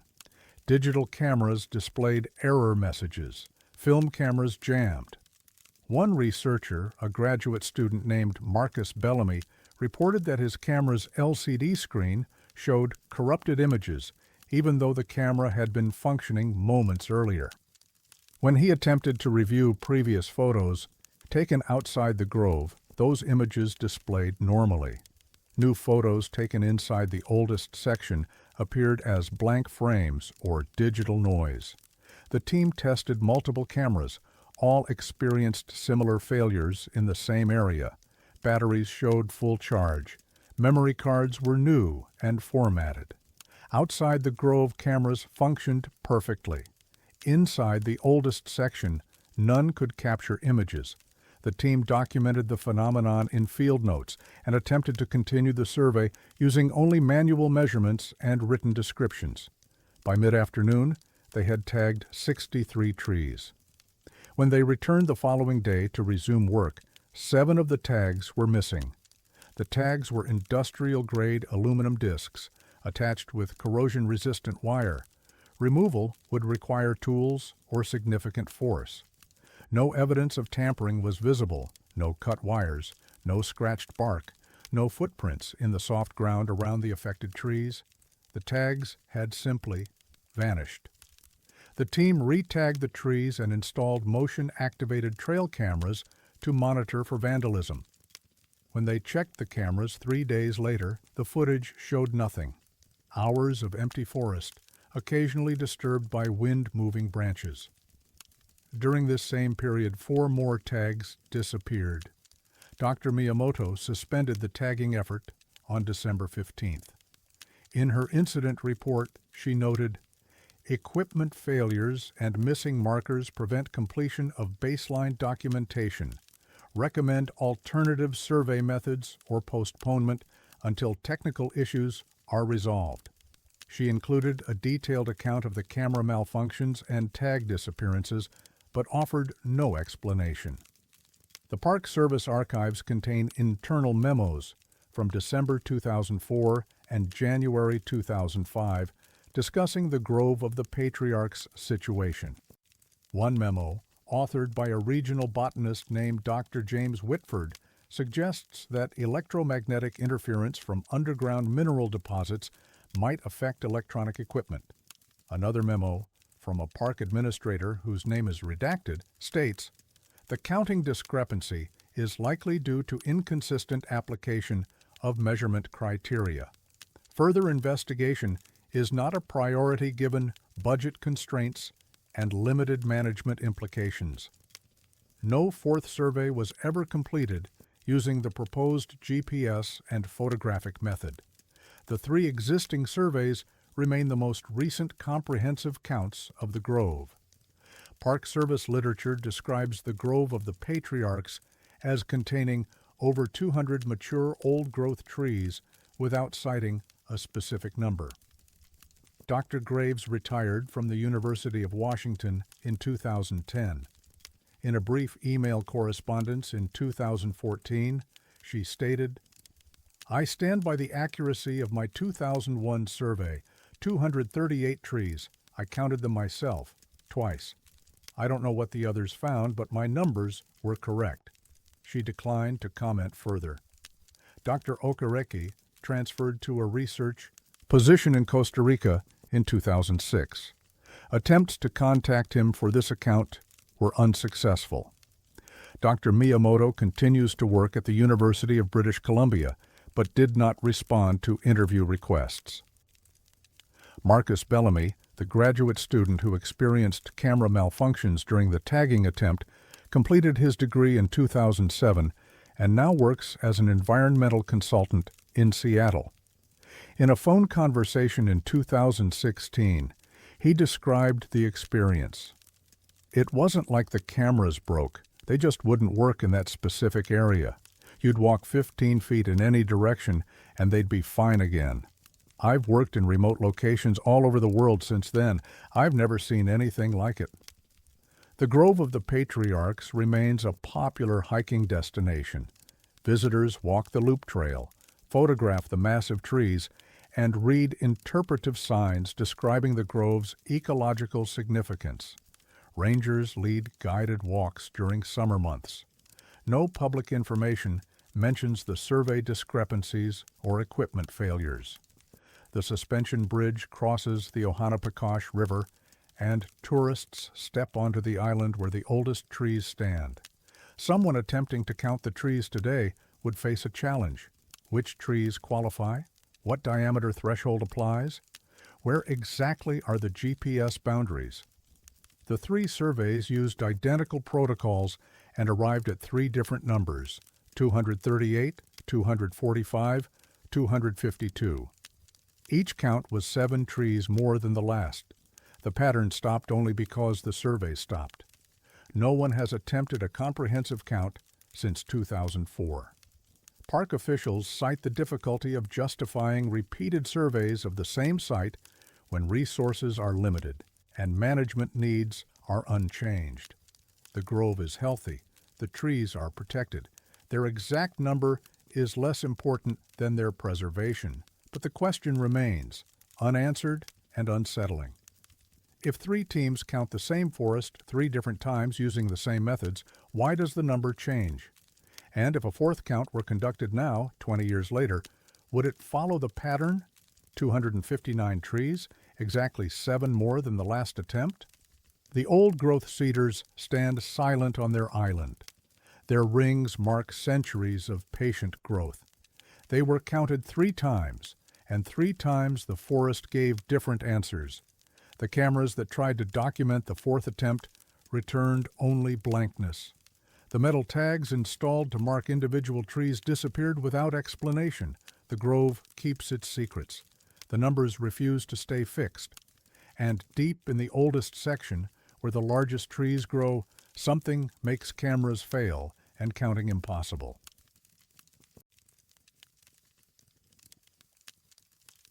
Fog is not supposed to keep appointments. Narada Falls drops 168 feet over a basalt cliff along the Paradise River, approximately 4 miles east of Paradise Inn in Mount Rainier National Park. The waterfall is fed by snowmelt and glacial runoff from the Nisqually Glacier, with flow rates varying dramatically between seasons. Summer brings moderate flows and accessible viewing platforms. Winter transforms the falls into a cascade of ice. The area was named in the early 1900s by members of the Mazamas Climbing Club, who chose Narada from theosophical texts, a Sanskrit term meaning giver of wisdom. A paved parking area and stone bridge provide visitor access. Annual foot traffic exceeds 50,000 people. The microclimate around waterfalls typically produces localized mist and fog due to water vapor rising from turbulent flow. This phenomenon occurs unpredictably, influenced by temperature, humidity, wind direction, and water volume. Standard meteorological models account for these variables. Fog formation at waterfalls is common. Precisely timed fog formation is not. On July 9, 2015, a wilderness guide named Rebecca Tanaka was leading a small group of photographers on an evening excursion to Narada Falls. Tanaka had worked in the park for 8 years and knew the area's light patterns intimately. She timed the visit for early evening when the setting sun would illuminate the falls from the west. The group arrived at 6:15 p.m. Conditions were clear. Visibility extended several hundred yards in all directions. Temperature was approximately 68 degrees Fahrenheit. At 6:23 p.m., a fog bank formed at the base of the falls. Tanaka described it as instantaneous, not gradual accumulation, but sudden materialization, as though someone had released smoke from beneath the water. The fog rose approximately 30 feet high and extended outward in a rough semicircle, obscuring the lower half of the falls and the viewing platform. The group moved back to avoid being engulfed. Within minutes, the fog had stabilized into a dense, uniform mass that remained stationary, despite a light breeze moving through the surrounding forest. Tanaka checked her watch periodically. At 7:04 p.m., exactly 41 minutes after formation, the fog dissipated, not slowly, but abruptly, thinning and vanishing within 30 seconds. Clear air returned. The falls were fully visible again. Tanaka's group discussed the phenomenon, but attributed it to standard waterfall mist conditions, though several members commented on the unusual timing and density. Tanaka returned to Narada Falls 3 days later with a colleague, Martin Sawyer, to observe evening conditions. They arrived at 6 p.m. At 6:23 p.m., the fog formed again. Same appearance, same density, same duration. At 7:04 p.m., it disappeared. Tanaka documented the occurrence with photographs and notes. She checked weather, reports, and found nothing unusual, no temperature inversions, no significant humidity spikes, no storm systems nearby. Over the following weeks, Tanaka visited the falls on 11 separate evenings. The fog formed at 6:23 p.m. on 9 of those visits. On 2 occasions, July 27th and August 2nd, it did not appear. Tanaka noted that both non-occurrences coincided with overcast skies and light rain. On clear evenings, the phenomenon was consistent. She began referring to it as the 623 fog in conversations with other guides. By late August of 2015, word had spread among park staff and local outdoor enthusiasts. Several people began visiting Narada Falls in the early evening to witness the fog. A photography instructor named Victor Ruiz documented it on August 19th and posted time-stamped images to a regional hiking forum. The post attracted attention. Users debated possible explanations, thermal updrafts, glacial melt patterns, unique topography creating localized air circulation. No consensus emerged. In September of 2015, Tanaka contacted the park's Resource Management Office and reported the phenomenon. She provided her documentation, photographs, timestamps, weather conditions. A park meteorologist named Dr. Lisa Cordova reviewed the information and agreed to visit the site. Cordova observed the fog on September 11th. She brought basic atmospheric measurement tools: thermometer, barometer, hygrometer, anemometer. At 6:23 p.m., the fog formed as described. Cordova's instruments showed a slight temperature drop and humidity increase, but nothing that would account for such rapid and localized fog formation. The fog persisted until 7:04 p.m., then vanished. Cordova submitted a preliminary report to the Park Service in October of 2015.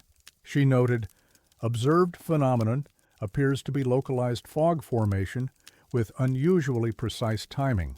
Standard meteorological variables do not fully explain the consistency. Recommend extended monitoring with enhanced instrumentation." Her request for additional resources was acknowledged but not approved. Budget constraints and higher priority research projects took precedence. Throughout the summer of 2016, the fog continued to appear. Tanaka maintained informal records, visiting the falls approximately twice per week. The fog formed at 6:23 p.m. on every clear evening, she observed.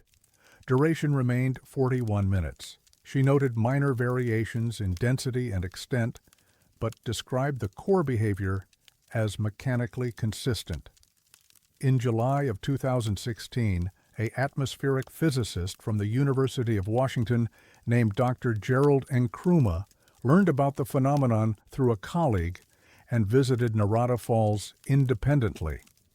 Nkrumah brought more sophisticated equipment, a portable weather station capable of recording temperature, pressure, humidity, and wind speed at 1-second intervals. He also brought a video camera with accurate time display. On July 24th, he recorded the fog formation from start to finish. Nkrumah's data showed that fog appeared within a 3-second window centered on 6:23 p.m. Temperature at the base of the falls dropped by 2.3 degrees Fahrenheit simultaneously with fog formation. Humidity increased from 68% to 94%. Wind speed remained constant at 4 miles per hour from the southwest. The fog maintained stable density for exactly 41 minutes, then dissipated as temperature and humidity returned to ambient levels within 90 seconds. Nkrumah could not identify a mechanism for the precision. Fog formation typically involves gradual saturation as air temperature reaches dew point. The Narada Falls fog appeared to bypass this process, materializing instantly when conditions met an unknown threshold. Nkrumah proposed several hypotheses: underground water sources releasing cold air at specific times, thermal inertia in the surrounding rock creating delayed cooling, even equipment malfunction, but none adequately explained the observation. He submitted his findings to the Journal of Applied Meteorology in September of 2016. The paper was rejected in November. Reviewers noted that a single location phenomenon without broader atmospheric context did not meet publication standards. One reviewer wrote, "The described precision suggests observational bias or measurement error rather than genuine meteorological phenomenon. The author should rule out anthropogenic factors and instrument calibration issues." Nkrumah returned to Narada Falls in August of 2017 with a team of 3 graduate students. They installed temporary monitoring equipment at multiple points around the falls, upstream, downstream, at the base, and on the overlook. Over 5 days, they recorded the fog appearing at 6:23 p.m. on 4 clear evenings. Data from all stations showed synchronized changes in temperature and humidity coinciding with fog formation. No upstream source or atmospheric trigger was detected. The phenomenon continued through 2018, 2019, and 2020. Visitors began timing their arrivals to witness the fog. Some posted about it on social media, though it never gained widespread attention. Park rangers occasionally received questions about the evening fog at Narada Falls, but typically responded that localized weather phenomena were common around waterfalls. In June of 2019, Dr. Cordova, the park meteorologist who had observed the fog in 2015, returned for a follow-up visit. She brought an updated report request to the Park Service, again requesting funding for a comprehensive study. The request was denied. An internal memo from July of 2019 stated, "Narada Falls fog phenomenon is low priority for research allocation. No safety concerns identified. Natural variation in microclimate does not warrant specialized investigation." Throughout 6 summers, the fog appeared with near-perfect consistency on clear evenings. Rebecca Tanaka estimated she observed it more than 100 times. Victor Ruiz, the photography instructor, documented it across 4 consecutive years. Dr. Nkrumah's equipment recorded it 23 times with identical timing. The pattern was public, repeatable, and unexplained. In the summer of 2021, the fog stopped. Tanaka visited Narada Falls on July 7, 2021, expecting to observe the phenomenon as in previous years. At 6:23 p.m., nothing happened. Clear conditions persisted through the evening. She returned on July 10th, July 15th, and July 23rd. No fog. Other regular observers reported the same absence. The fog did not appear once during the entire 2021 summer season. Tanaka contacted Dr. Nkrumah in August of 2021. He visited the falls on August 14th and set up his monitoring equipment. At 6:23 p.m., atmospheric conditions showed minor fluctuations consistent with normal evening cooling. No fog formed. Temperature and humidity readings were similar to previous years, but the fog did not materialize. Dr. Cordova visited again in September of 2021. She found no obvious changes to the falls or surrounding environment. Water flow rates were within normal seasonal range. Vegetation appeared unchanged. Rock formations showed no recent alterations. She could identify no physical reason for the phenomenon's cessation. No formal investigation was conducted. The Park Service issued no statements. The fog's absence received less attention than its presence had. Most visitors to Narada Falls were unaware the phenomenon had ever occurred. Those who had witnessed it regularly were left with documentation but no explanation. The fog appeared on schedule for 6 consecutive summers, 2015 through 2020. Then it stopped, as precisely as it had begun. Dr. Nkrumah archived his data, but never published his findings. Rebecca Tanaka continues to work as a wilderness guide in the park. When asked about the fog, she describes it factually. It happened for 6 years, same time, same duration. Then it didn't happen anymore. Narada Falls continues to draw photographers and hikers. The waterfall flows as it always has. Evening light still illuminates the cascade. Mist forms occasionally at the base, driven by wind and water volume. But the clockwork fog, the dense bank that arrived at 6:23 p.m. and departed at 7:04 p.m., has not returned. The equipment recorded it. The photographs captured it. Dozens of witnesses observed it.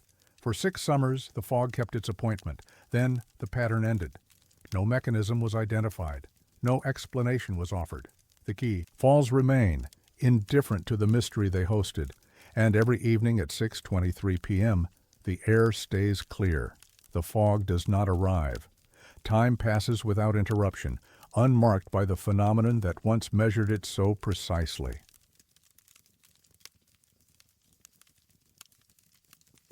Ice should not survive where everything else burns. Panorama Point sits at 6,800 feet on Mount Rainier's southern slope, accessible via the Skyline Trail from Paradise Inn. The location offers unobstructed views of the Nisqually Glacier and Tatoosh Range. The terrain consists of exposed volcanic rock, andesite, and pumice, with minimal soil development. Subalpine meadows surround the immediate area, but Panorama Point itself is predominantly bare stone. Summer temperatures at this elevation regularly exceed 75 degrees Fahrenheit on the rock surfaces. Direct sun exposure lasts from dawn until late afternoon. The area receives approximately 15 feet of snow annually, which typically melts completely by mid-August. No permanent snowfields exist at this elevation anywhere else in the immediate vicinity. Weather records for Paradise have been maintained continuously since 1916, when the first permanent weather station was installed. Summer temperature patterns show consistent warming trends, with July and August averaging daytime highs in the mid-60s to low 70s. Nighttime temperatures drop below freezing only rarely during summer months. The climate is classified as alpine, with short growing seasons and intense solar radiation at elevation. Snow persists on glaciers and north-facing slopes, but disappears from sun-exposed areas by late summer without exception. In July of 1953, a park naturalist named Dorothy Kellerman was leading a guided hike along the Skyline Trail when a visitor pointed out an unusual snow patch near Panorama Point. The patch measured approximately 8 feet in diameter and appeared to be several feet thick. It sat in full sunlight on a flat section of rock, surrounded by bare stone, that was warm to the touch. Kellerman examined the snow and noted its odd placement. No shade, no depression that would trap cold air, no obvious reason for persistence. She assumed it was a remnant from a particularly heavy winter and would melt within days. She returned 2 weeks later. The snow patch remained unchanged. Same size, same thickness. She touched the surface and found it firm, almost icy, despite afternoon temperatures approaching 78 degrees. The surrounding rock was hot enough to be uncomfortable to touch. Kellerman documented the location in her field journal and mentioned it to the head ranger at Paradise, a man named Walter Brigham. Brigham was skeptical, but agreed to check on it during his next patrol. Brigham visited the site in early August. The snow was still there. He measured it, approximately 7 feet by 9 feet, roughly circular. He estimated the depth at 3 to 4 feet, based on probing with a hiking pole. The snow showed no signs of melting, no water runoff, no softening around the edges, no reduction in size. Brigham had worked in the park for 18 years and had never seen snow persist in such an exposed location so late in the season. Over the next month, several rangers and naturalists visited the patch. All confirmed its presence and expressed confusion about its persistence. By September, when snow typically begins accumulating again At high elevations, the patch remained visible. The first autumn snowfall buried it under fresh accumulation, and no one thought about it again until the following summer. In July of 1954, a ranger named Thomas Kowalski was hiking near Panorama Point and noticed a snow patch in approximately the same location. He had heard stories about the previous year's anomaly and wondered if this was the same patch. He measured it, 8 feet across, several feet deep. Over the course of that summer, he checked on it weekly. It never melted. By September, new snow covered it again. This pattern continued for years. Rangers began referring to it as the permanent patch in informal conversations, though no official documentation was maintained. Most assumed it was a quirk of microclimate, perhaps cold air drainage from higher elevations, or unusual albedo effects reflecting sunlight. No one investigated thoroughly. It was a curiosity, not a concern. In 1976, a glaciologist named Dr. Richard Yamada from the University of Washington was conducting research on the Nisqually Glacier when he heard rangers mention the persistent snow patch. Yamada was interested in anomalous ice formations and asked to see it. Rangers guided him to the site in August. Yamada examined the patch and immediately noted several inconsistencies with typical snow persistence. First, the location received maximum solar exposure, south-facing, no shade, full sun from morning through late afternoon. Second, the surrounding rock temperatures exceeded 80 degrees Fahrenheit in direct sunlight. Third, there was no airflow pattern that would deliver cold air to this specific spot. Fourth, the snow showed no signs of sublimation, the direct transition from solid to gas that occurs in dry climates. The edges were crisp, not eroded. The surface was smooth, not pitted or degraded. Yamada took surface temperature readings. The snow measured 31 degrees Fahrenheit. The surrounding rock, less than 2 feet away, measured 83 degrees. He photographed the patch and collected a small sample for analysis. Under microscopic examination, the ice crystals appeared normal, typical snowpack structure with no unusual chemical composition. He could not explain why the snow wasn't melting. Yamada returned in 1977 with more equipment. He installed a simple weather station near the patch to monitor temperature, humidity, and solar radiation over the summer. Data collected from June through September showed conditions hostile to snow persistence, sustained temperatures above freezing, low humidity, high solar radiation. Yet the patch remained. Yamada's report, submitted to the Park Service in October of 1977, described the phenomenon as meteorologically inconsistent and recommended further study. No funding was allocated. Yamada moved on to other projects. The snow patch continued to persist. In 1998, a climatology team from Oregon State University was studying climate change impacts in Mount Rainier National Park. Dr. Sandra Velasquez, the lead researcher, learned about the Panorama Point snow patch from park archives and decided to investigate. Her team visited the site in July and August, conducting comprehensive measurements, ground-penetrating radar to assess depth, temperature sensors at multiple points, ice core samples for isotopic analysis. The radar showed the patch extended approximately 4 feet deep. Temperature readings confirmed the surrounding rock was significantly warmer than the snow. Ice core samples were sent to a laboratory for dating using isotopic ratios. The results arrived in November of 1998. The ice was less than 2 months old. This finding contradicted the observed persistence. If the snow patch had survived every summer since at least 1953, the ice should have been decades old. Instead, isotopic analysis indicated it had formed recently, likely during the previous spring. Velasquez reviewed the methodology and confirmed the samples had been processed correctly. She contacted the laboratory to verify. The lab stood by its results. Velasquez proposed 2 explanations. First, The patch might be replenished by some unknown process, sublimation condensation cycles, groundwater freezing, or atmospheric deposition. Second, the patch might be ephemeral, melting and reforming each year, with the current iteration unrelated to historical observations. Neither explanation fit the evidence. No moisture source existed for replenishment. The location was identical to where rangers had documented the patch for decades. Her team returned in June of 1999 to collect fresh samples earlier in the season.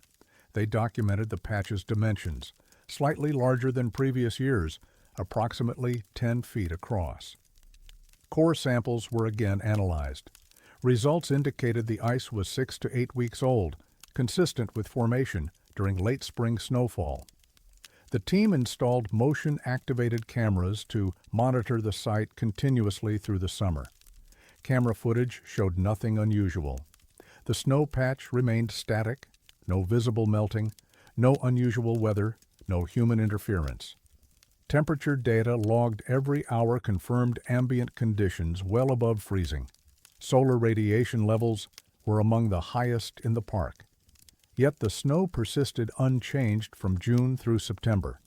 Velasquez submitted a paper to the Journal of Climate in early 2000 titled Anomalous Snow Persistence at Panorama Point, Mount Rainier National Park. The paper detailed the observations, measurements, and isotopic analysis.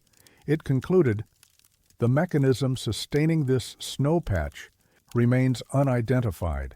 Standard climatological and glaciological models cannot account for its persistence under the observed conditions. The paper was rejected. Reviewers cited insufficient data to rule out conventional explanations. One reviewer suggested the isotopic dating might be flawed. Another proposed that localized cold air drainage, though not measured, could explain the phenomenon. Velasquez resubmitted with additional data and clarifications. The paper was rejected again. She did not pursue further publication. Park Service records from 2001 through 2010 contained sporadic references to the snow patch in summer condition reports. Rangers continued to observe it during patrols. Size varied slightly year to year, sometimes 8 feet across, sometimes 12, but it never disappeared. No official research was conducted during this period. In 2012, a science journalist named Marcus Elwood was writing an article about climate change impacts in national parks. He interviewed park staff and heard about the persistent snow patch. Intrigued, he visited Panorama Point in August and photographed it. His article, published in a regional magazine, included a brief mention. A small snow patch near Panorama Point has persisted through every recorded summer, defying climatological explanation. Park scientists have no definitive answer for why it doesn't melt. The article generated minimal public interest. A few hikers began deliberately visiting the patch during summer trips to Panorama Point. Most found it unremarkable, a small patch of old snow, interesting but not dramatic. Some didn't notice it at all. Rangers occasionally received questions about it, but typically responded that residual snowpack wasn't unusual in alpine environments. Dr. Velasquez retired from Oregon State in 2018. In a brief email correspondence that year, she wrote, "I spent 2 summers studying that snow. I ran every test I could think of. Nothing explained it. The ice was fresh. The conditions should have melted it in days. It's still there, as far as I know. I stopped trying to understand it." The snow patch remains visible near Panorama Point. Current rangers are aware of it, though most don't discuss it with visitors unless asked directly. No monitoring equipment is in place. No ongoing research exists. The Park Service position, when inquiries are made, is that microclimate variations can create localized anomalies not fully explained by regional weather patterns. The patch sits in full sun, surrounded by bare rock. Summer temperatures cook the stone. Hikers rest in the shade of nearby boulders to escape the heat. The snow remains cold, firm, and unchanged. It has persisted for over 70 summers in conditions that should destroy it. Isotopic analysis says it's only weeks old. Visual observation says it's been there for decades. Both cannot be true, yet both are documented. The ice sits on warm stone under a summer sky, refusing to obey the basic physics of heat transfer. Rangers walk past it. Hikers photograph it. The sun beats down. The snow does not melt, and every core sample pulled from its depths tells the same impossible story. This ice is new, fresh, no more than 2 months old. It has always been 2 months old. It will always be 2 months old. The snow at Panorama Point does not age. It does not melt. It simply persists, cold and silent, in a place where nothing frozen should survive.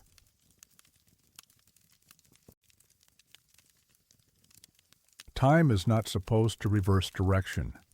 Box Canyon lies along the Cowlitz River in the southeast corner of Mount Rainier National Park, approximately 11 miles from the Stevens Canyon entrance. The canyon was carved over millennia by the force of glacial meltwater cutting through volcanic rock, creating a narrow gorge approximately 100 feet deep and only 13 feet wide at its narrowest point. The river flows through the canyon with considerable force, particularly during spring and early summer when snowmelt peaks. A wooden footbridge was constructed across the canyon in the 1920s, providing visitors a dramatic view of the turbulent water below. The bridge spans approximately 40 feet and sits roughly 80 feet above the river. Sound from the rushing water makes conversation difficult at the midpoint of the bridge. The geology consists of columnar basalt, formed from ancient lava flows that cooled and fractured into vertical pillars. The canyon walls are steep and unstable in places, with occasional rockfall requiring trail maintenance.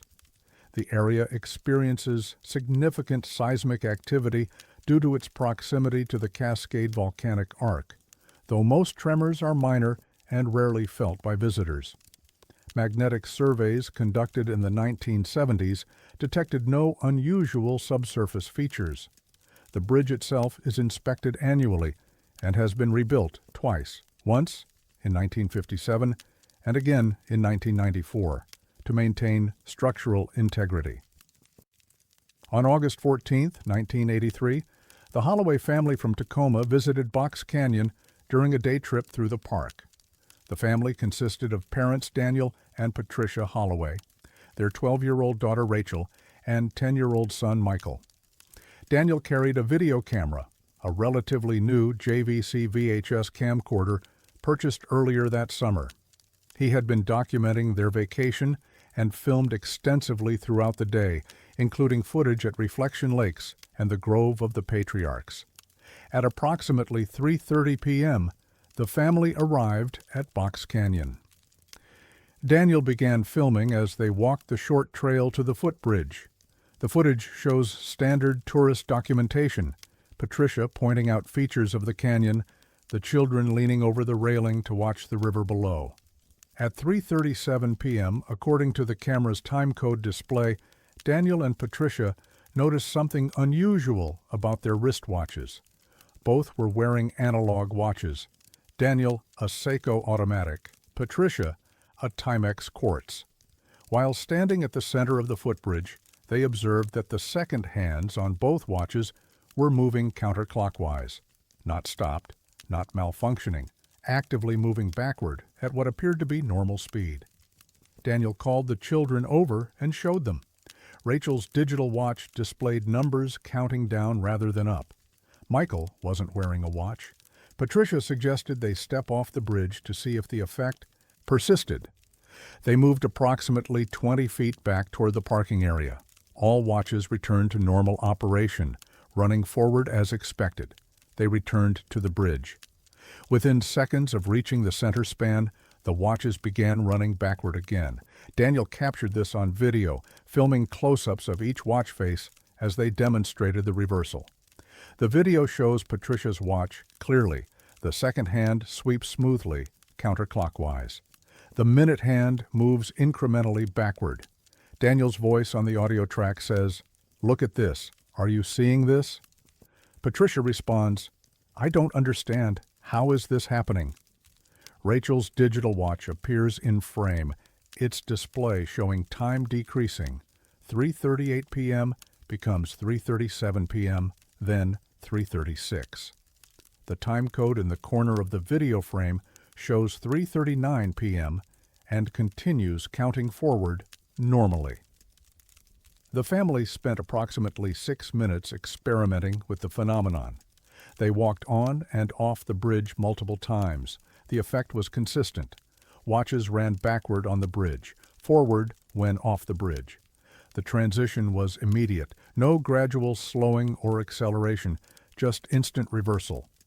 Daniel attempted to film the exact moment of transition by walking slowly onto the bridge while focusing the camera on his watch. The footage shows the second hand stop briefly, then reverse direction as he reaches the center of the span. After leaving Box Canyon, the family continued their trip and didn't think much about the incident until they returned home and reviewed their vacation footage. When Daniel played back the Box Canyon segment, he noticed something he hadn't observed while filming. During the portion of video shot on the bridge, approximately 6 minutes of footage, the camera's time code display ran backward. The video itself played normally, showing forward motion and normal speech, but the timestamp in the corner decreased instead of increased. Before stepping onto the bridge, the time code showed 3:37 p.m. At the end of the bridge footage, it showed 3:31 p.m. After the family moved away from the bridge, the time code resumed normal forward progression. Daniel contacted Mount Rainier National Park on August 22nd, describing what they had experienced and offering to provide a copy of the video. A park ranger named Susan Ramirez took the information and said someone would follow up. Daniel received no response for 3 weeks.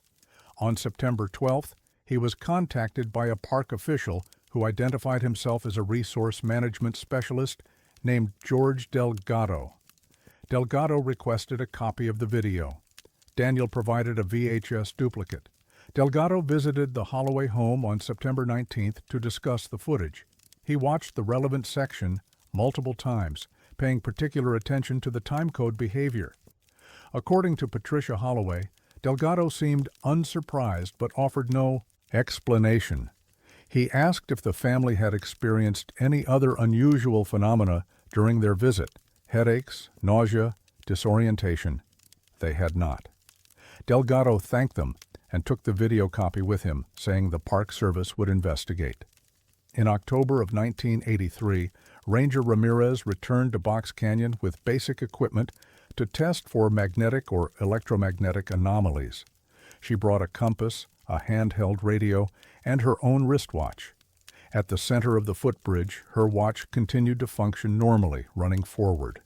The compass showed standard magnetic north orientation with no deviation. The radio operated without interference. She documented her findings in a brief report filed on October 7th, noting that she could not replicate the Holloway family's experience. Additional rangers visited the site over the following months. None reported unusual watch behavior. By December of 1983, the Park Service had concluded that the Holloway family's video showed either a camera malfunction or deliberate manipulation. Internal memos from that period suggest officials believed the time code reversal was a technical error unrelated to any actual phenomenon. Daniel Holloway contested this conclusion. In a letter dated January 5, 1984, he wrote, "The time code reversal occurred during footage shot at Box Canyon and nowhere else on the tape. We filmed before and after that location with normal results. Our watches physically moved backward while we stood on that bridge. This was not imagination or equipment error. 4 people witnessed it." The Park Service response, dated January 23, 1984, stated, "We appreciate your report and have investigated the site thoroughly. No anomalous conditions were detected. Video equipment can experience intermittent malfunctions that affect timecode generation without impacting video quality. we have found no evidence of unusual electromagnetic or temporal phenomena at Box Canyon.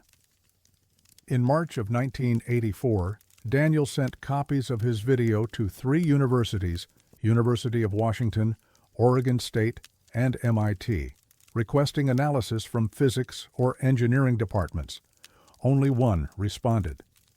Dr. Alan Kowalski, a physicist at the University of Washington, reviewed the footage and replied in a letter dated April 9th.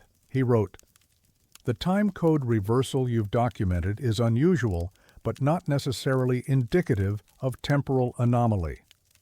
Consumer-grade video cameras use crystal oscillators to generate time code. These can be affected by strong magnetic fields, electrical interference, or mechanical shock. While I cannot identify the specific cause in your case, known technical factors are more plausible than time reversal." Daniel attempted to return to Box Canyon in the summer of 1984 with better equipment. He brought a newer video camera, multiple watches, and a cassette recorder for audio documentation. He arrived at the site on July 28th. The wooden footbridge was closed for maintenance. A sign indicated structural repairs were in progress and estimated reopening in October. Daniel spoke with a maintenance worker who said the bridge had been found to have rot damage in several support beams and required replacement of the decking. The bridge reopened on October 15, 1984. Daniel returned on October 20th with his family. They brought the same watches they had worn during the original incident, plus additional timepieces borrowed from relatives. Standing at the center of the bridge, all watches functioned normally.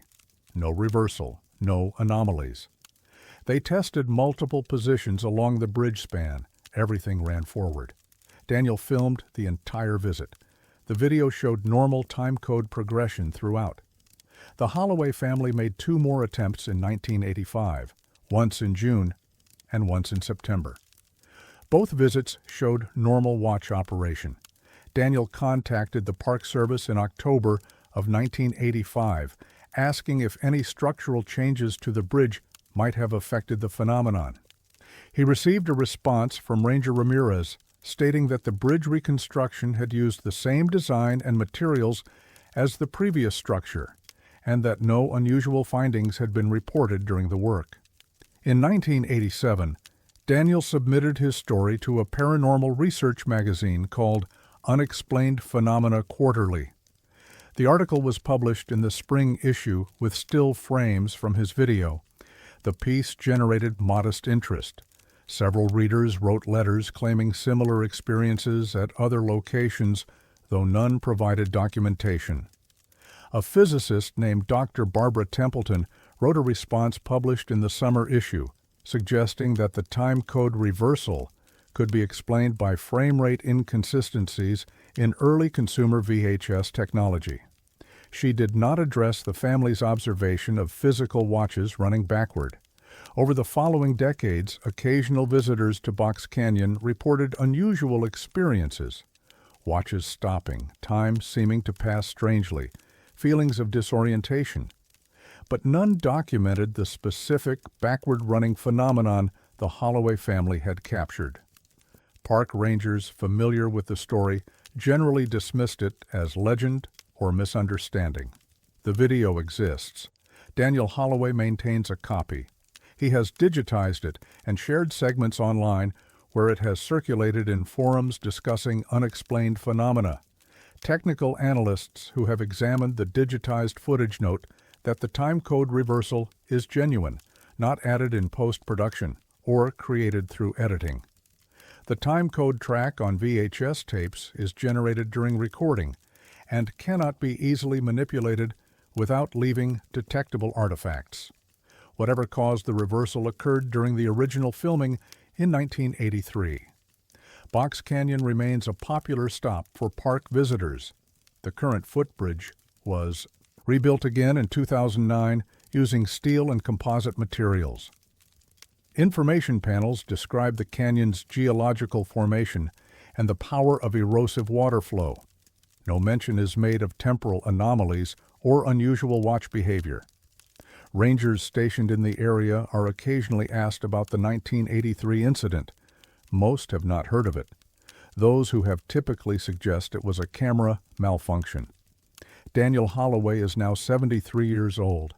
He lives in Olympia, Washington. In a phone interview conducted in 2022, he said, "I know what we saw. I know what the camera recorded.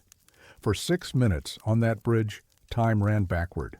Our watches proved it. The video proved it. Then we left, and everything went back to normal. I've been back a dozen times since. It never happened again. But it happened once. That's enough to know something was there." The video remains. 6 minutes of footage showing a family on a bridge in late summer. The river rushes below. The children lean over the railing. And in the corner of the frame, the time code counts backward, 3:39, 3:38, 3:37, while the second hands sweep counterclockwise and time moves in a direction it should not move. The bridge was rebuilt. The phenomenon ceased. But the footage remains, archived and digitized, showing 6 minutes when the rules changed and then changed back, leaving only questions and a family who stood at the center of Box Canyon and watched time run backward on their wrists.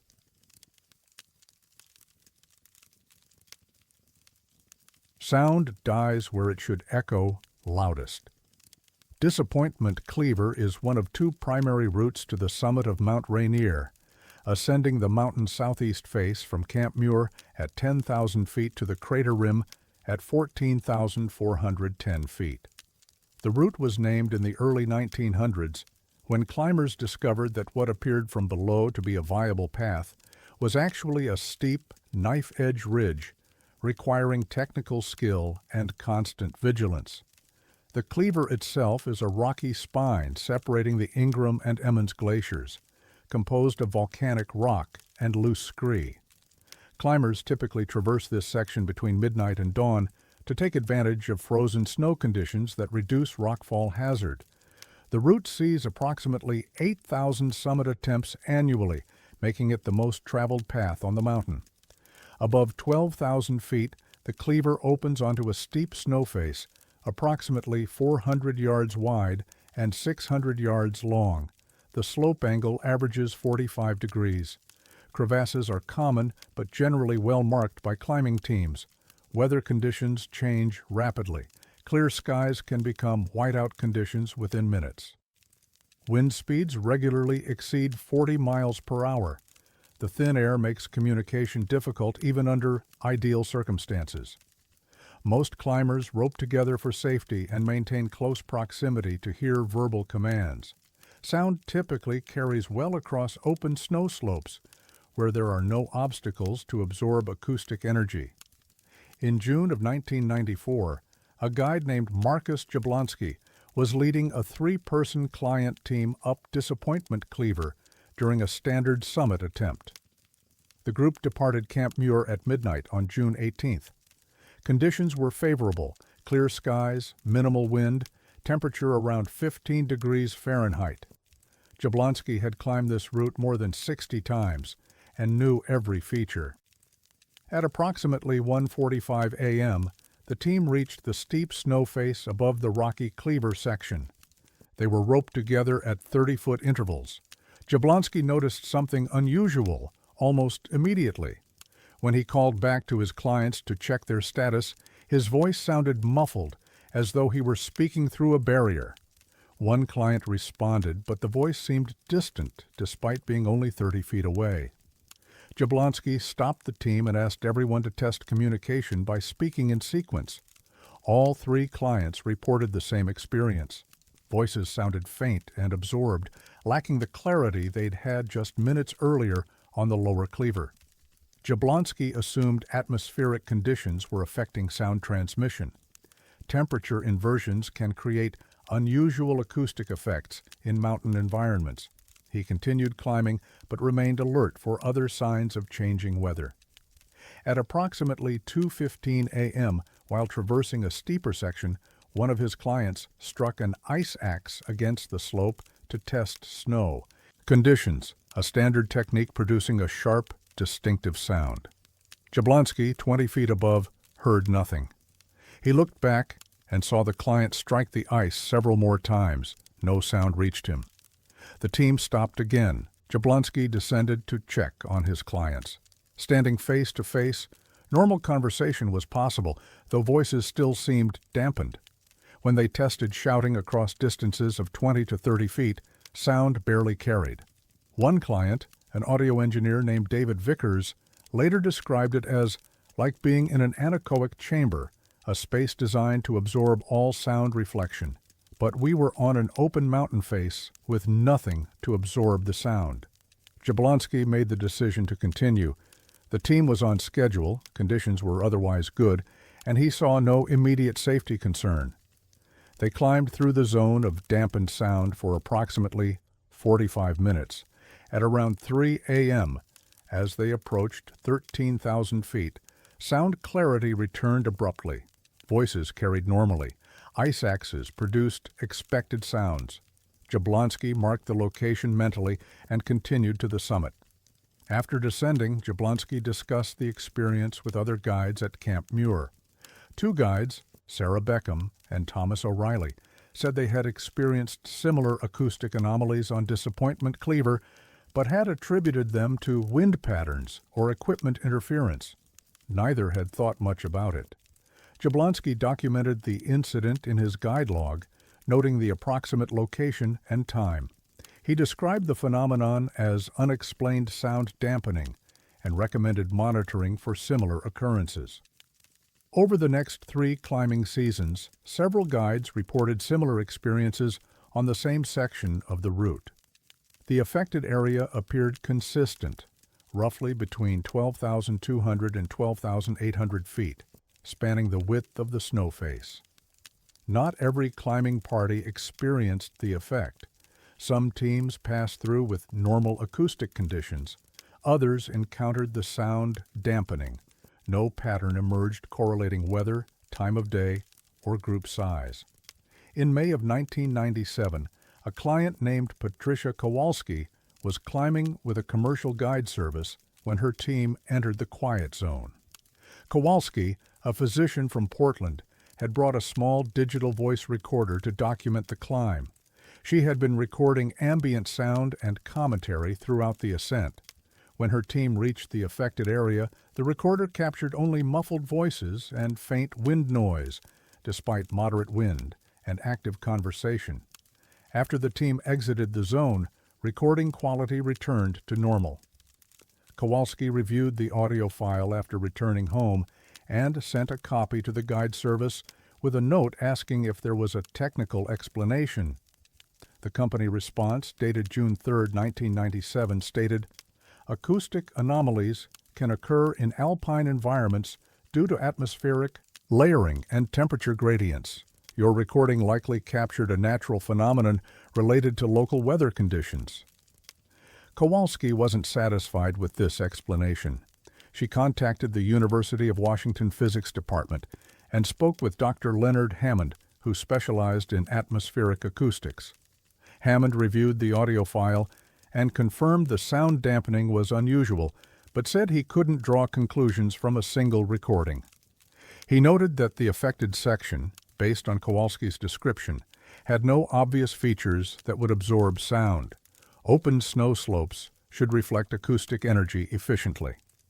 In July of 1997, Hammond received permission from the Park Service to conduct a brief study on Disappointment Cleaver.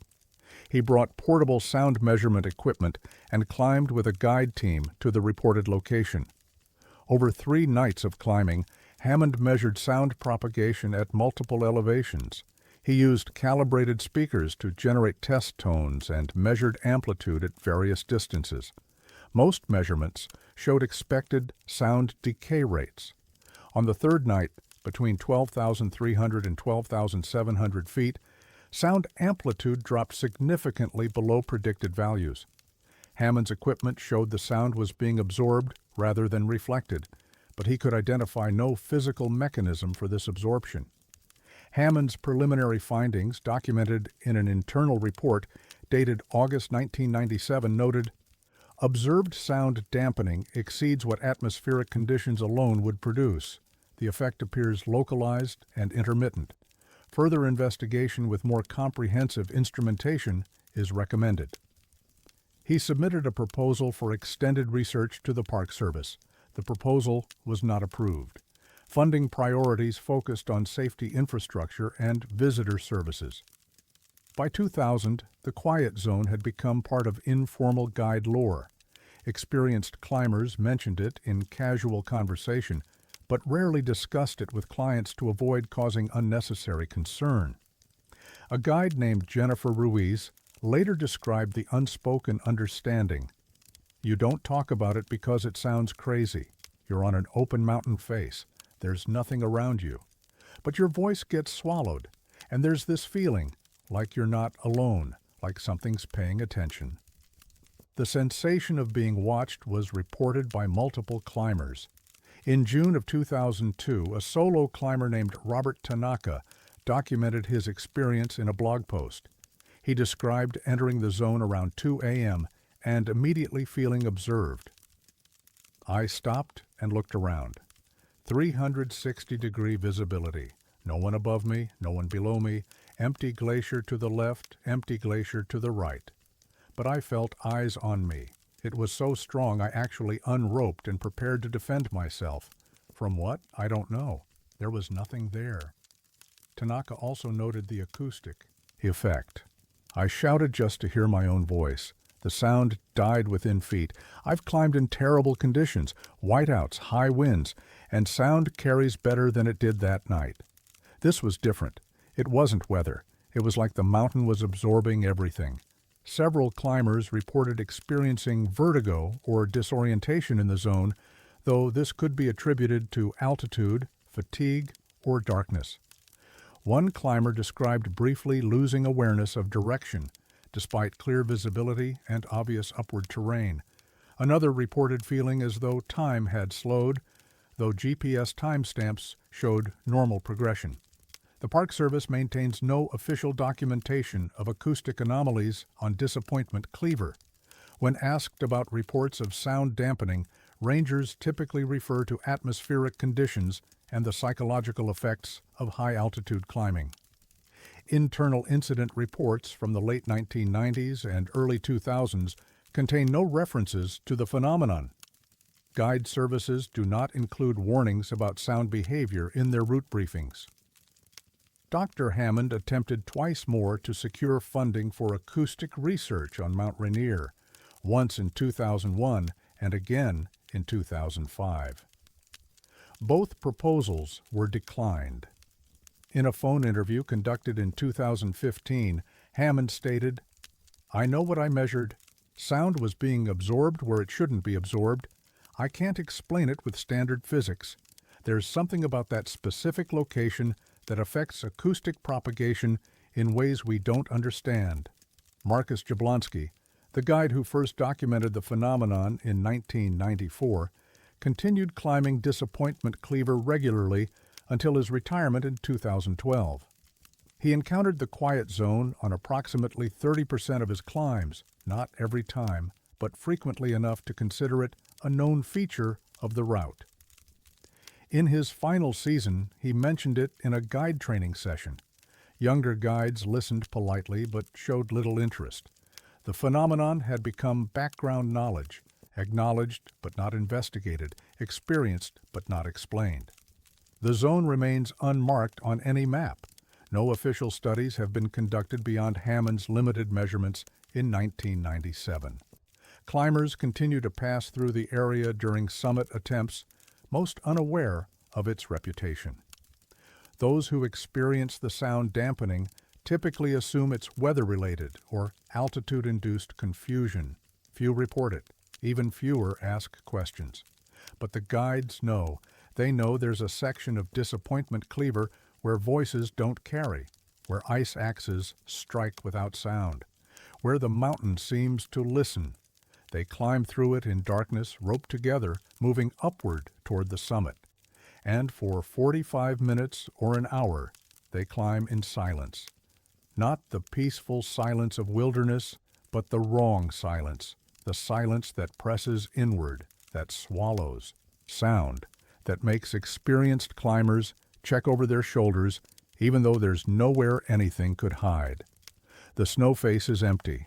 The visibility is perfect. The sound dies anyway. And something watches from the clarity, from the open air, from nowhere at all.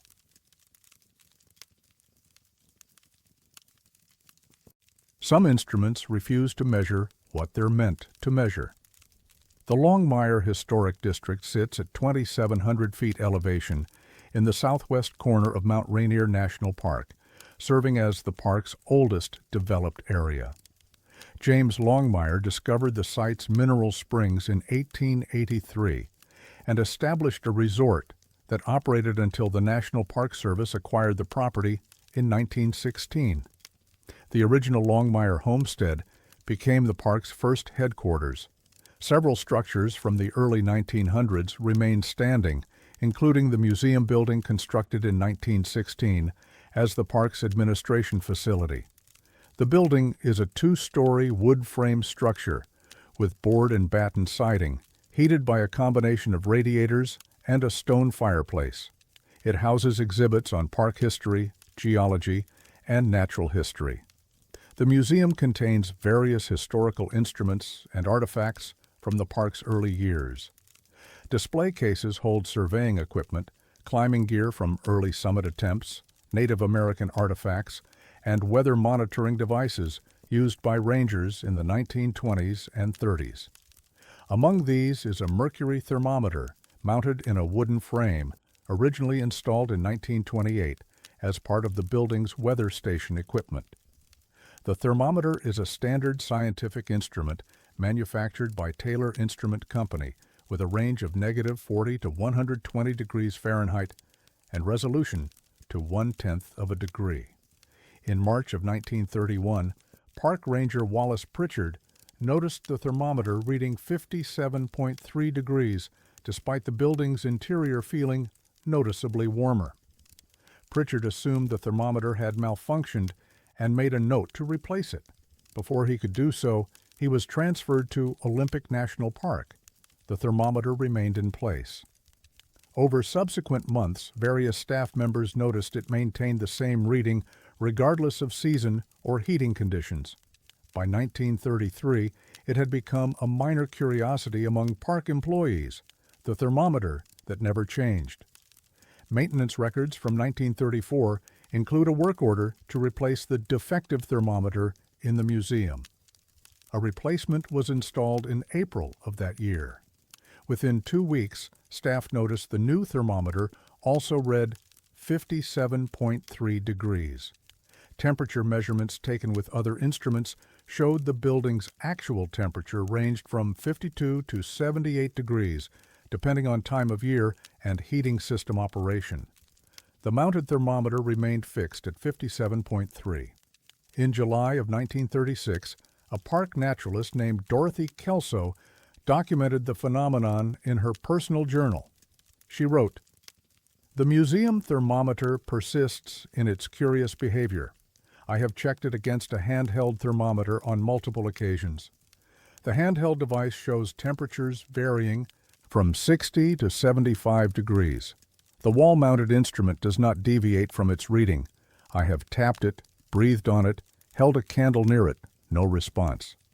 The mercury column sits precisely at 57.3 degrees regardless of stimulus." Kelso mentioned the anomaly to the park superintendent, Harold Wagner. Wagner examined the thermometer and agreed it was malfunctioning. He ordered it removed and replaced with a different model entirely, an alcohol thermometer rather than mercury. The replacement showed the same behavior, 57.3 degrees. Wagner had both thermometers removed and stored them in a maintenance shed. New thermometers were installed in different locations within the museum. These functioned normally. The original mounting location remained empty until 1942, when a third thermometer was installed during a renovation project. Workers were unaware of the location's history. Within days, the new thermometer stabilized at 57.3 degrees. A maintenance supervisor named Victor Sandoval tested the instrument by removing it from the wall and taking it outside.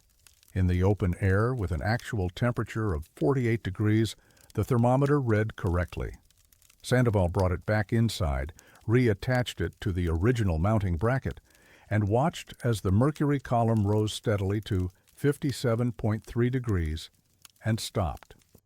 Sandoval documented this in a maintenance report dated September 1942.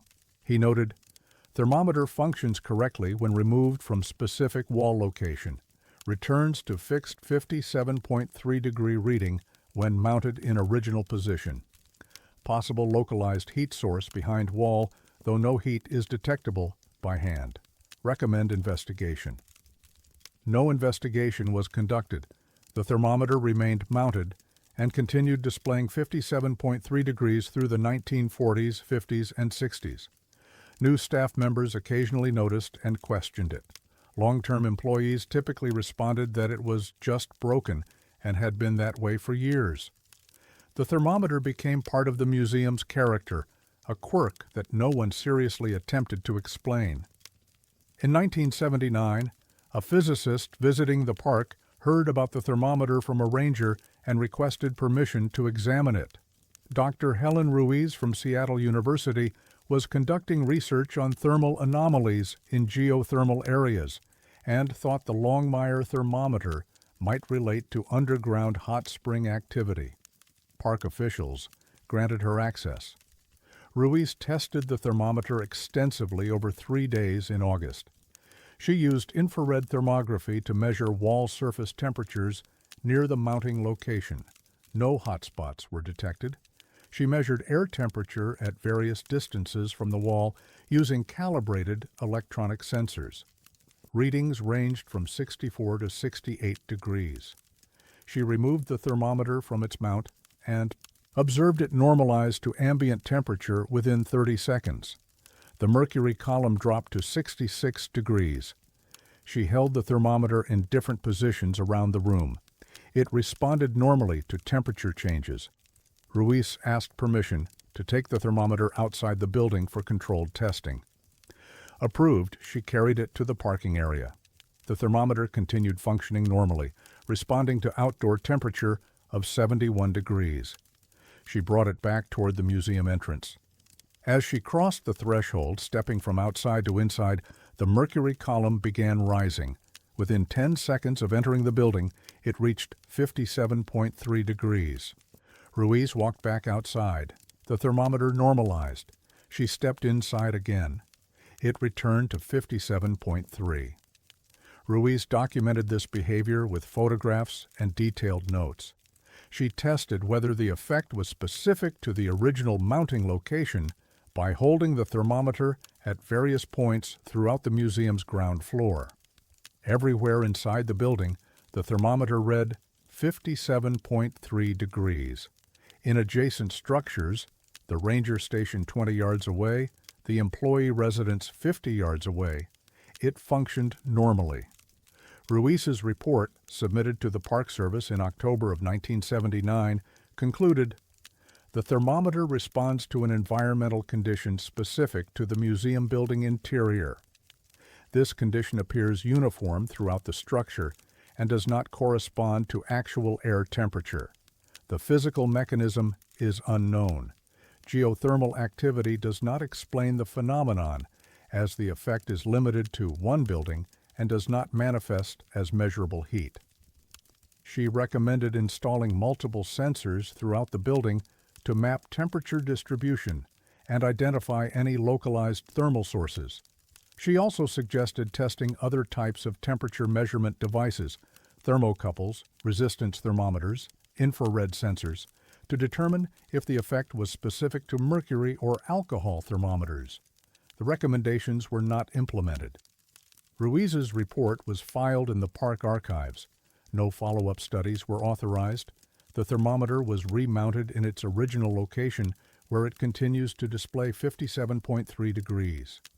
In 1986, a facilities maintenance project required temporary removal of exhibits from the museum. The thermometer was taken down and stored in a climate-controlled warehouse in Ashford, approximately 10 miles from Longmire. While in storage, it functioned normally, responding to the warehouse's stable 62-degree temperature. After renovations were completed, the thermometer was returned to the museum and remounted. Within minutes of installation, it read 57.3 degrees. A maintenance worker named Roger Calvillo noticed this and mentioned it to his supervisor, Janet Okafor. Okafor was familiar with the thermometer's history and suggested they leave it in place as a historical artifact rather than functional instrument. Calvillo agreed. The thermometer remains mounted to this day, identified by a small plaque reading Historic Weather Instrument, circa 1928. Over the decades, various visitors and staff members have proposed explanations. Some suggest the thermometer is simply broken and coincidentally stuck at that particular reading. This doesn't explain why multiple different thermometers in the same location all stabilize at 57.3 degrees, or why they function normally when removed from the building. Others propose electromagnetic interference or unusual air circulation patterns, though no evidence of either has been detected. In 2004, a park visitor named Thomas Whitley, an engineer with experience in HVAC systems, examined the thermometer during a museum tour. Intrigued, he obtained permission to install a digital data logger near the thermometer to record temperature continuously for 1 week. The logger showed ambient temperature varying between 59 and 73 degrees over the monitoring period. The mercury thermometer remained at 57.3 degrees throughout. Whitley shared his findings with park staff, but did not publish them formally. In an email dated September 2004, he wrote, "I have no explanation for what I observed. The thermometer clearly does not measure the temperature of the air surrounding it. What it does measure, if anything, I cannot determine. It's as though the instrument is responding to some other environmental variable that happens to translate to 57.3 on its scale." The Park Service maintains the museum as a visitor attraction, with the thermometer displayed among other historical items. Interpretive materials do not mention its unusual behavior. Rangers occasionally field questions about it from observant visitors who notice the static reading. Standard responses indicate it's an old instrument that no longer functions properly but is retained for historical value. The thermometer has now displayed 57.3 degrees for 94 years. Multiple replacement attempts have failed. Removal from the building causes immediate normalization. Return to the building causes immediate reversion to the fixed reading. No thermal anomaly has been detected. No electromagnetic interference has been measured. No structural feature of the building explains the effect. Longmire Museum remains open to visitors year-round. The thermometer hangs on the east wall of the main exhibit room, mounted in its original wooden frame. The mercury column stands motionless at the 57.3 degree mark. Outside, temperatures rise and fall with the seasons. Inside, the radiators heat the building in winter. The fireplace provides additional warmth on cold days. Summer sun warms the rooms through large windows. The thermometer measures none of it.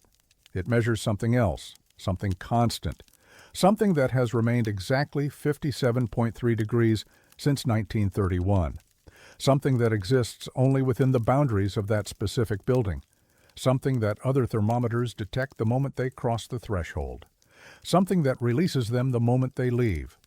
The instrument hangs on the wall, its mercury frozen in place, measuring the temperature of an environment that shouldn't exist. Visitors walk past. Rangers give tours. Seasons change. The thermometer never moves.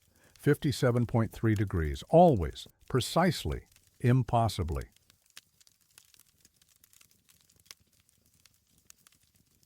Mountains are not supposed to keep schedules. Burroughs Mountain is a three-peaked ridge system on the northeast shoulder of Mount Rainier, accessible via trails from the Sunrise Visitor Center at 6,400 feet elevation. The peaks, first Burroughs at 7,000 feet, second Burroughs at 7,400 feet, and third burrows at 7,800 feet offer exposed alpine terrain with panoramic views of the Emmons Glacier, White River Valley, and Cascade Range. The area sits above the tree line, characterized by volcanic rock, scattered pumice fields, and minimal vegetation.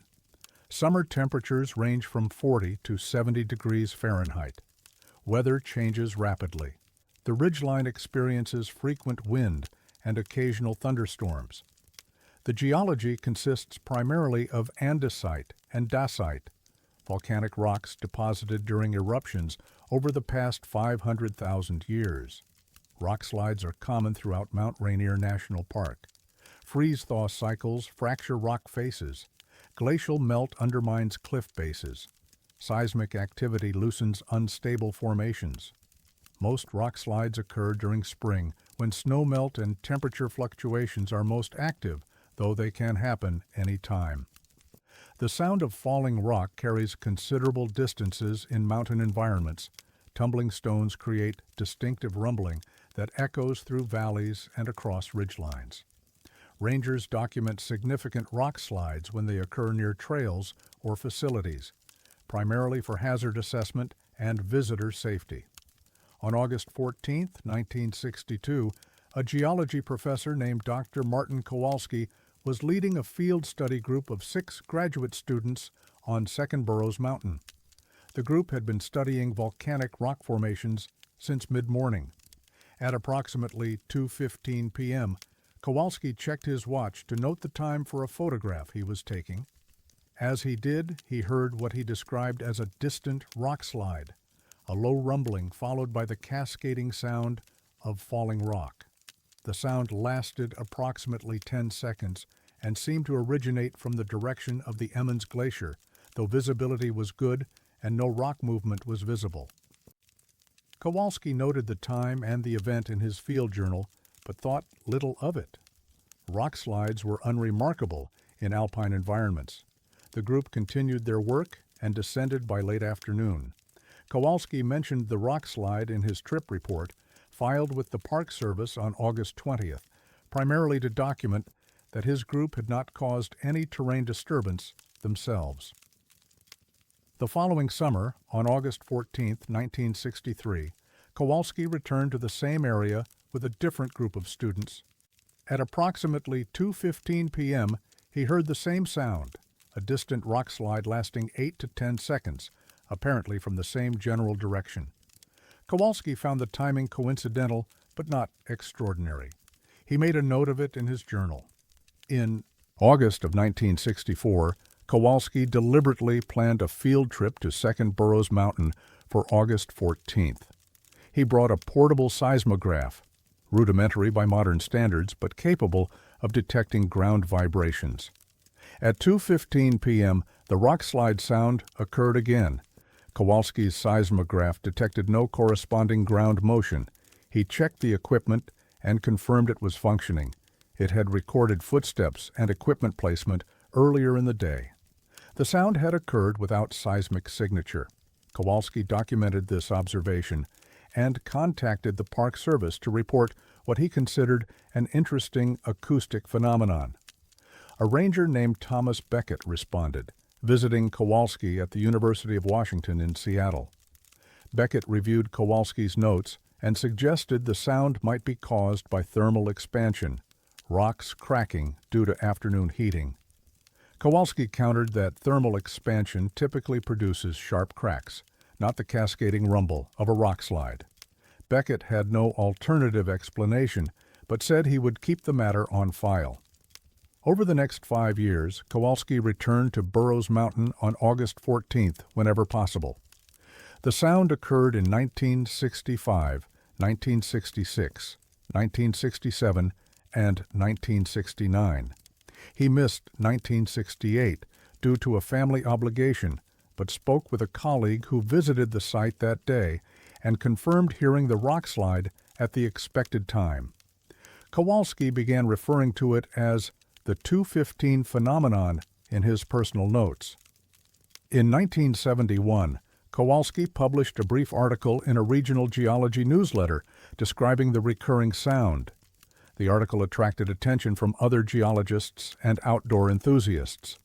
Several people made deliberate visits to Burroughs Mountain on August 14th over subsequent years. Most reported hearing the rockslide sound at approximately 2:15 p.m. Duration varied slightly. Some observers reported 8 seconds, others 12, but the timing and general character remained consistent. A park ranger named Rebecca Yoshida became interested in the phenomenon in 1974. She had heard about it from hikers and decided to investigate. On August 14th, she positioned herself on 2nd Burroughs Mountain with binoculars, scanning visible rock faces and glacial margins for movement. At 2:15 p.m., she heard the rock slide. She saw nothing. No dust plumes, no visible rock movement. The sound seemed to come from multiple directions simultaneously, a quality she found disorienting. She noted in her report. The acoustic signature was consistent with rockslide, but no visual confirmation possible despite excellent visibility and deliberate observation. Yoshida returned in 1975 with a fellow ranger, David Morales. Both heard the sound at 2:15 p.m. Morales described it as unmistakable, definitely rock on rock, tumbling, and echoing. They spent the afternoon searching the surrounding area for fresh debris or scarring. They found nothing. Glacial margins showed no new deposits. Rock faces displayed no recent scarring. Talus slopes showed no evidence of fresh accumulation. In 1977, the Pacific Northwest Seismic Network installed permanent monitoring stations throughout the Cascade Range, including equipment near Mount Rainier. Dr. Sandra Velasquez, a seismologist with the network, learned about the August 14th phenomenon and reviewed seismic data for that date across multiple years. Records from 1977 through 1981 showed no seismic events between 2 p.m. and 3 p.m. on August 14th at any monitoring station within 50 miles of Burroughs Mountain. Small earthquakes and rock slides typically register clearly on sensitive instruments. Nothing appeared in the data. Velasquez visited Burroughs Mountain on August 14, 1982, bringing portable recording equipment. She set up multiple microphones at different elevations and orientations. At 2:16 p.m., she noted her watch was 1 minute fast. The rockslide sound occurred. Her equipment captured clear audio. Velasquez analyzed the recordings and confirmed the sound-matched acoustic signatures of falling rock. However, triangulation based on microphone positions produced inconsistent results. The sound appeared to originate from no specific point, but rather from a diffuse area spanning several square miles. Her preliminary report, submitted to the USGS in September of 1982, stated, "Acoustic event consistent with rock slide observed at expected time. No seismic signature detected. Source location indeterminate. Recommend continued monitoring and expanded sensor deployment." No expanded deployment occurred. Velasquez moved to a position in Alaska in 1984 and did not continue the research. Her report was filed but generated no follow-up investigation. Throughout the 1980s and 90s, the August 14th rock slide became part of local hiking culture. Outdoor clubs occasionally organized trips to Burroughs Mountain specifically to hear it. A climbing organization called the Cascade Mountaineers began using the sound as a time check. Members would synchronize their watches when they heard the rock slide, knowing it occurred reliably at 2:15 p.m. This practice was mentioned in a 1993 club newsletter which described the phenomenon as our annual reminder that the mountains keep time in ways we don't understand. Not everyone heard the sound. Weather conditions sometimes prevented visits. August 14th occasionally brought storms or poor visibility. Even on clear days, some hikers reported hearing nothing unusual. The majority of people present on 2nd Burroughs Mountain at 2:15 p.m. on August 14th heard the rock slide, but the phenomenon was not universal. In a 2003, a journalist named Marcus Delgado wrote an article for a regional magazine about the repeating rock slide. He interviewed several witnesses, including Ranger Yoshida, who had retired in 2001 but remembered her experiences clearly. The article included speculation about causes, acoustic mirages, atmospheric ducting, even psychological suggestion, but acknowledged none fully explained the observations. The article generated brief public interest, but no scientific investigation. The Park Service position, when inquiries were made, was that rock slides do occur on Mount Rainier, and that coincidental timing across multiple years was not impossible. Internal memos from the early 2000s suggest officials considered the phenomenon primarily as folklore rather than a genuine anomaly requiring study. Dr. Kowalski, the geologist who first documented the pattern, passed away in 2009. His personal journals and field notes were donated to the University of Washington archives. They contain detailed observations of the August 14th rock slide from 1962 through 2004, 43 years of consistent documentation. Kowalski visited Burroughs Mountain on August 14th in all but 6 of those years. Every time he was present, he heard the rock slide at approximately 2:15 p.m. In 2015, a group of hikers brought multiple smartphones to Burroughs Mountain on August 14th, intending to record the phenomenon from different locations. 7 people positioned themselves across 2nd and 3rd Burroughs peaks. At 2:15 p.m., 6 reported hearing the rock slide. 1 person heard nothing. 5 captured audio on their devices. When they compared recordings, the sound was present on all 5 devices, but with slight timing variations. The recordings were not synchronized despite the listener's perception of simultaneity. Analysis by an audio engineer hired by the group concluded the recordings were genuine environmental sounds, not equipment malfunction or deliberate fabrication, but could not identify a source location. The Park Service has not issued any official statement beyond acknowledging that acoustic phenomena in mountain environments can be unusual and poorly understood. Rangers are aware of the August 14th tradition and occasionally encounter hikers specifically visiting to hear the rock slide. Most rangers neither confirm nor deny the phenomenon, treating it as harmless folklore. Burroughs Mountain remains a popular hiking destination throughout the summer season. The trails are well maintained, the views are exceptional. On most days, it is simply a beautiful alpine environment. But on August 14th, at approximately 2:15 p.m., something happens. A sound occurs, rock tumbles, stones cascade, the rumble echoes across ridges and valleys. And when the sound fades, 8 seconds, 10 seconds, 12 seconds later, the mountain shows no sign that anything has fallen, no fresh debris, no dust clouds, no scarred faces, just silence returning to the ridgeline and hikers checking their watches, confirming the time, confirming the pattern that has repeated for more than 60 years. The mountain keeps its appointment. The rocks fall in sound alone, and every August 14th at 2:15 p.m., the echo of something that isn't there reminds us that consistency does not equal explanation. The sound is real. The witnesses are numerous. The evidence is absent. The rock slide that never deposits stones continues to fall, precisely on schedule, forever tumbling through empty air.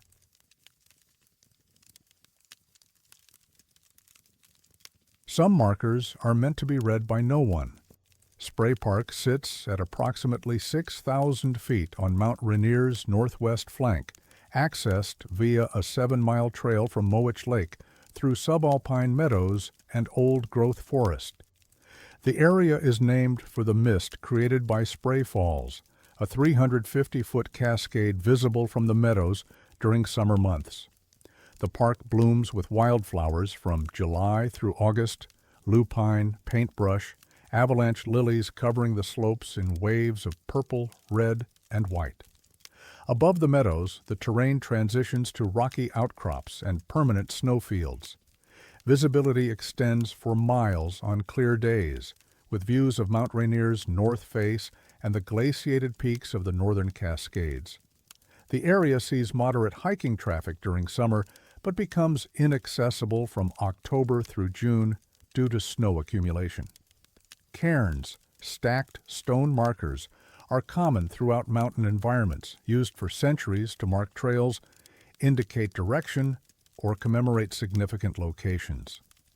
Park Service policy in Mount Rainier prohibits visitors from building unauthorized cairns, as they can mislead hikers or damage fragile alpine ecosystems. Rangers periodically dismantle visitor-built cairns that appear along trails.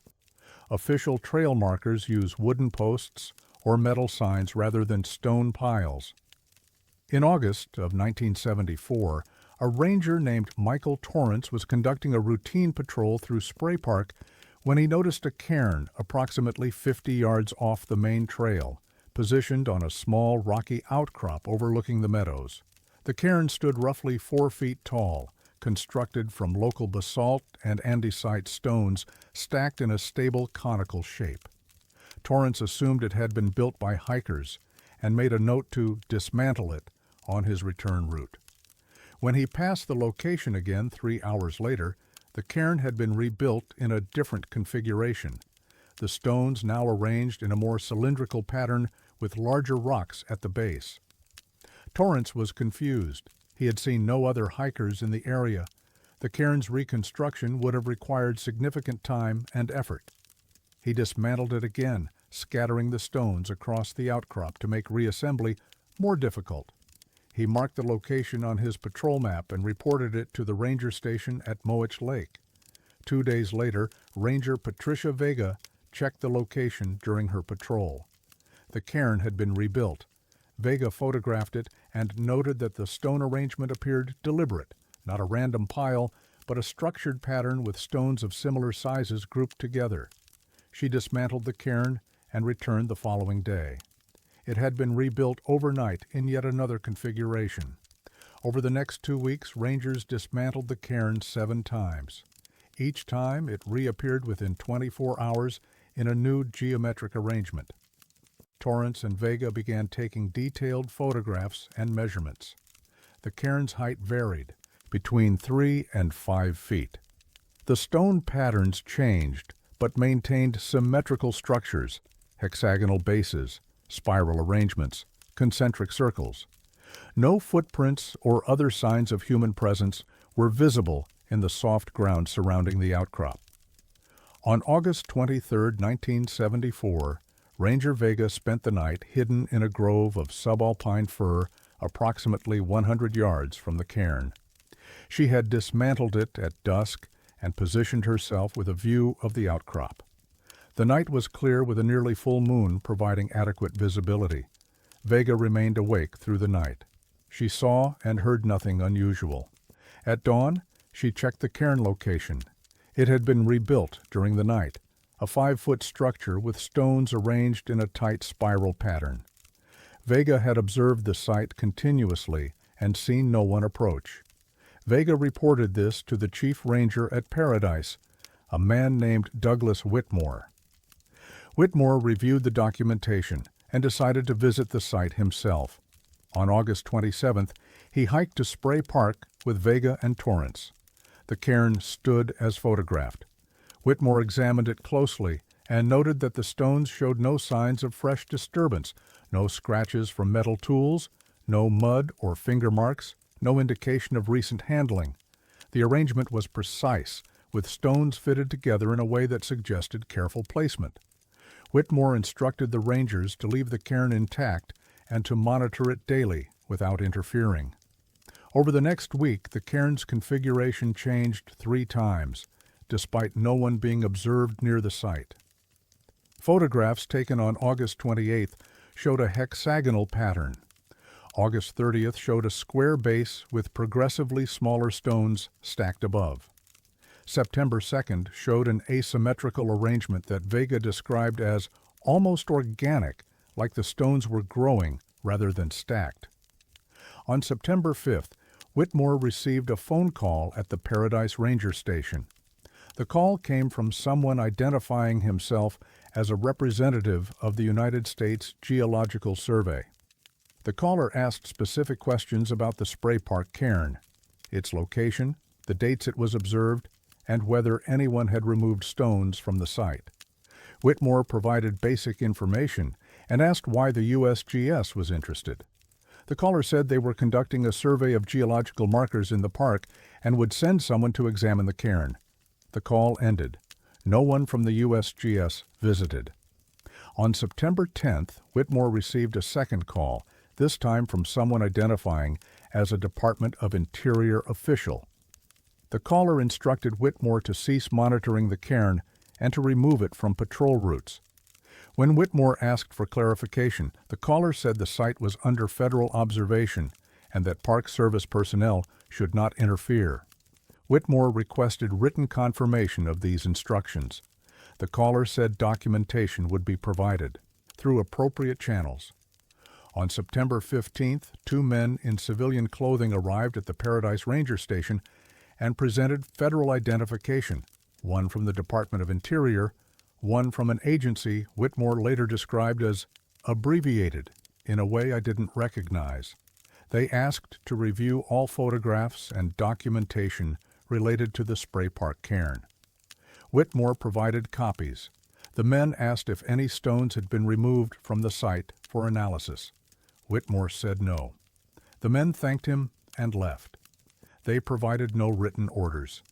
3 days later, Whitmore received a memo on Department of Interior letterhead instructing him to discontinue observation and documentation of the stone structure in Spray Park Grid Reference NW 4712.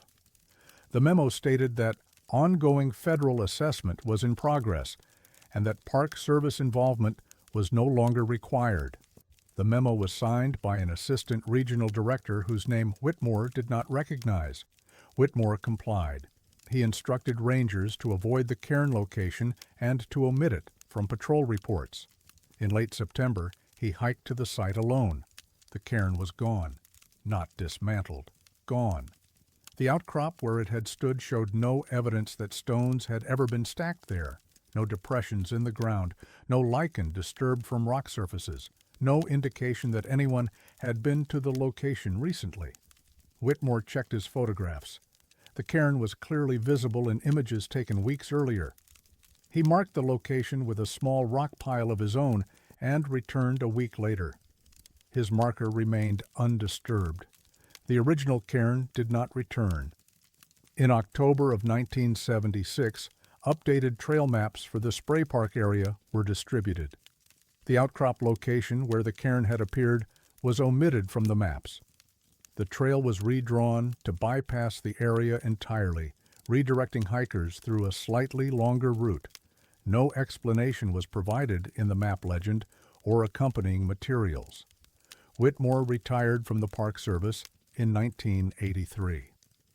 In a recorded interview conducted in 1998 by a researcher studying park history, Whitmore described the Spray Park cairn incident. He said, "I've worked in wilderness areas for 30 years. I've seen strange things, natural phenomena that don't have easy explanations. This was different. The cairn was being built by something or someone we never saw. And when federal agents showed up asking questions, I knew it wasn't just a pile of rocks." Patricia Vega transferred to North Cascades National Park in 1977. She declined to discuss the cairn incident when contacted by researchers in 2004, stating only that she had followed instructions and had nothing to add to the official record. Michael Torrance remained at Mount Rainier until his retirement in 2001. In a brief written statement provided in 2006, he confirmed the basic facts. The cairn appeared and changed configuration repeatedly, rangers monitored it, federal officials intervened, and the structure disappeared. He added, "We were told it was being handled at a higher level. We were told not to talk about it. I followed those instructions for 30 years. I still don't know what we were looking at. Freedom of Information Act requests filed in 2008 and 2012 seeking documents related to the Spray Park cairn were returned with no responsive records. The Department of Interior stated no files matching the description could be located. The USGS similarly reported no records of surveys or observations in that area during 1974 through 1976. The outcrop remains accessible to hikers willing to leave the main trail, though most visitors stay on marked paths and never see the location. The area looks like any other rocky feature in Spray Park, unremarkable, covered in lichen, surrounded by meadows. No cairn has been reported there since 1976. No rangers patrol that specific location. No trail markers point to it. But in the Park Service archives, stored in a file labeled Unusual Incident Reports, Northwest Sector, are 43 photographs of a stone cairn that changed its shape overnight. The photographs are dated and annotated. They show precise geometric patterns constructed from stones that should have required human hands to place. They document a structure that rebuilt itself under observation and then vanished without trace. The file also contains 3 memos. One instructs rangers to cease monitoring. One references ongoing federal observation. One confirms removal of the location from trail maps. None explain why. None identify which agency was involved. None clarify what was being observed or what conclusions were reached. Spray Park blooms each summer. Hikers walk the meadows. Photographers capture the wild flowers. The waterfall mists the slopes. And 50 yards off the main trail, an outcrop sits empty. The stones that once stacked themselves in patterns no one understands are scattered or gone. Whatever they were marking, whatever message they were arranged to convey, was read by someone, just not by the rangers who watched them change, not by the hikers who walked past, not by anyone who will admit what they saw. The cairn is gone, the location is unmapped, the file is archived, and somewhere in a federal office, in a drawer or database that doesn't respond to public requests, someone knows why stones stacked themselves above Spray Park for 6 weeks in 1974. Someone knows what the patterns meant. Someone decided the public didn't need to know. The cairn was classified. The explanation remains so. And the empty outcrop keeps its silence, waiting for stones that will never stack themselves again, or already have in ways no one is allowed to see.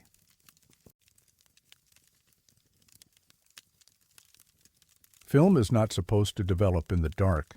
Christine Falls is a 69-foot waterfall along Van Trump Creek in Mount Rainier National Park, located approximately 4 miles east of Longmire on the road to Paradise.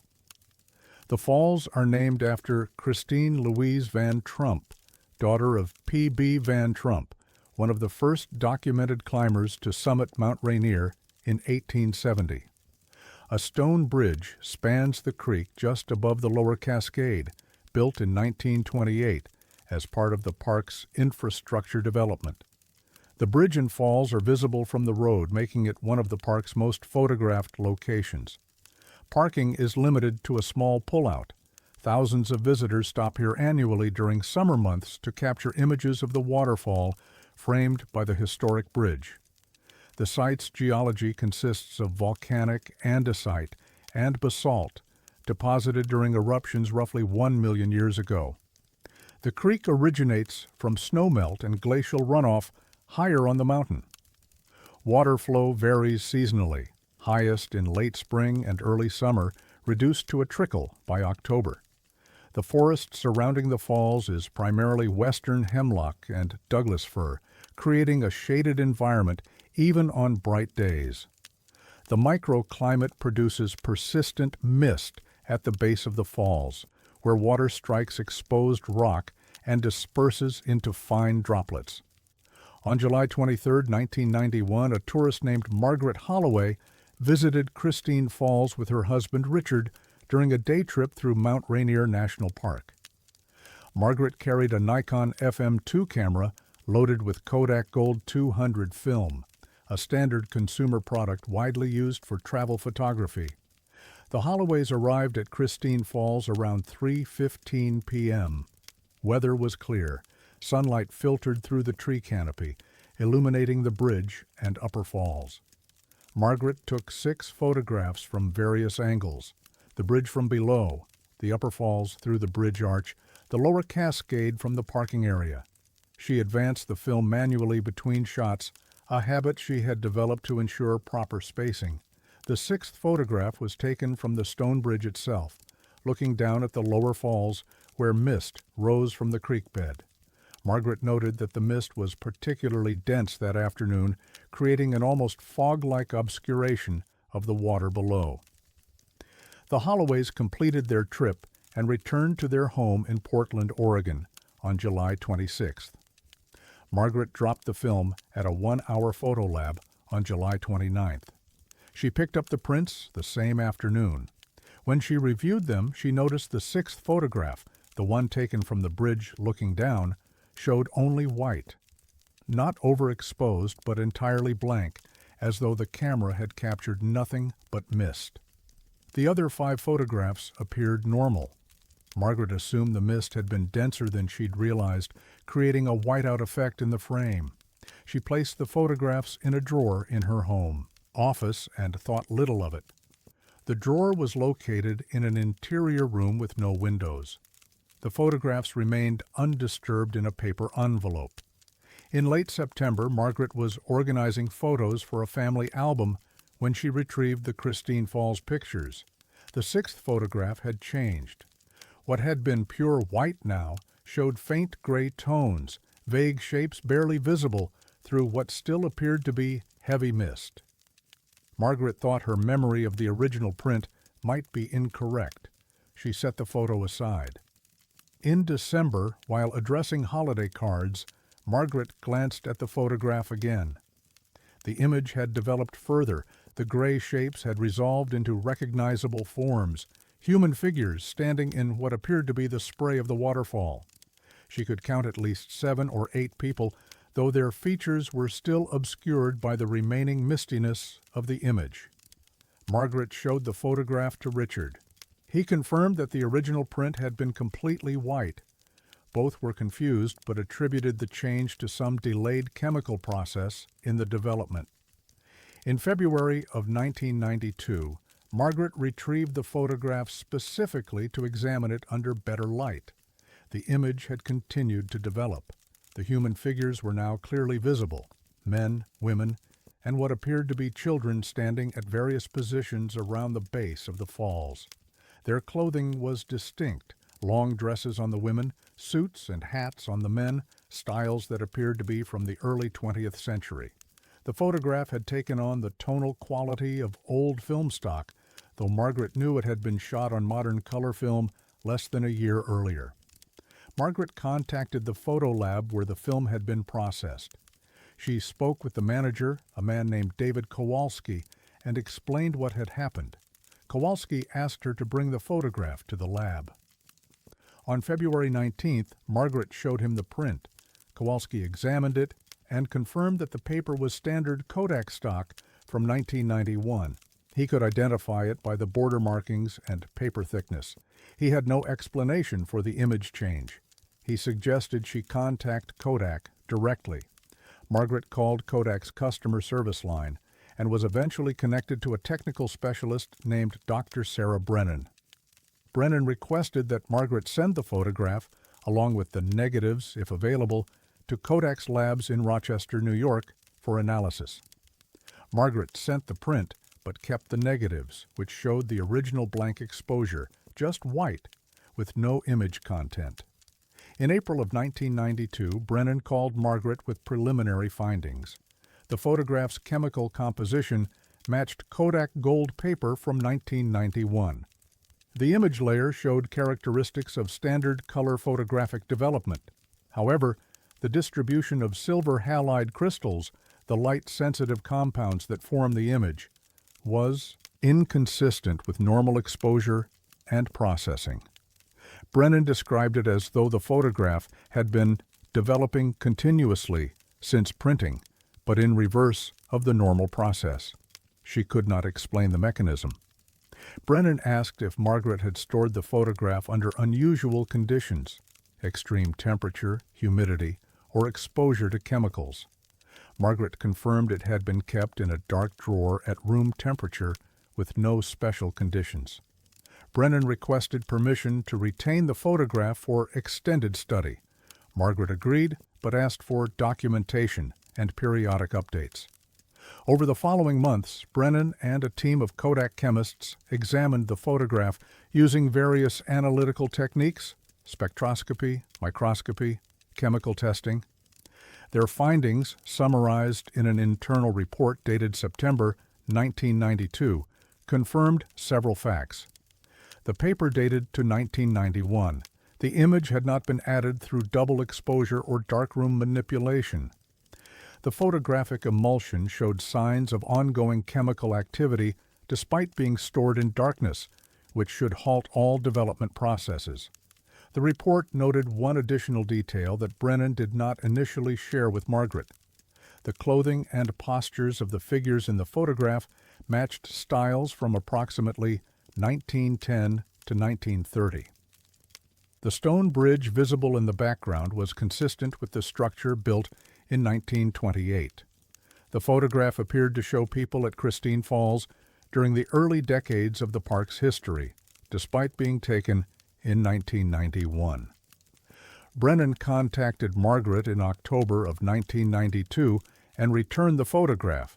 She explained that Kodak could not determine why the image had developed after printing, but confirmed the phenomenon was genuine, not a hoax or misunderstanding.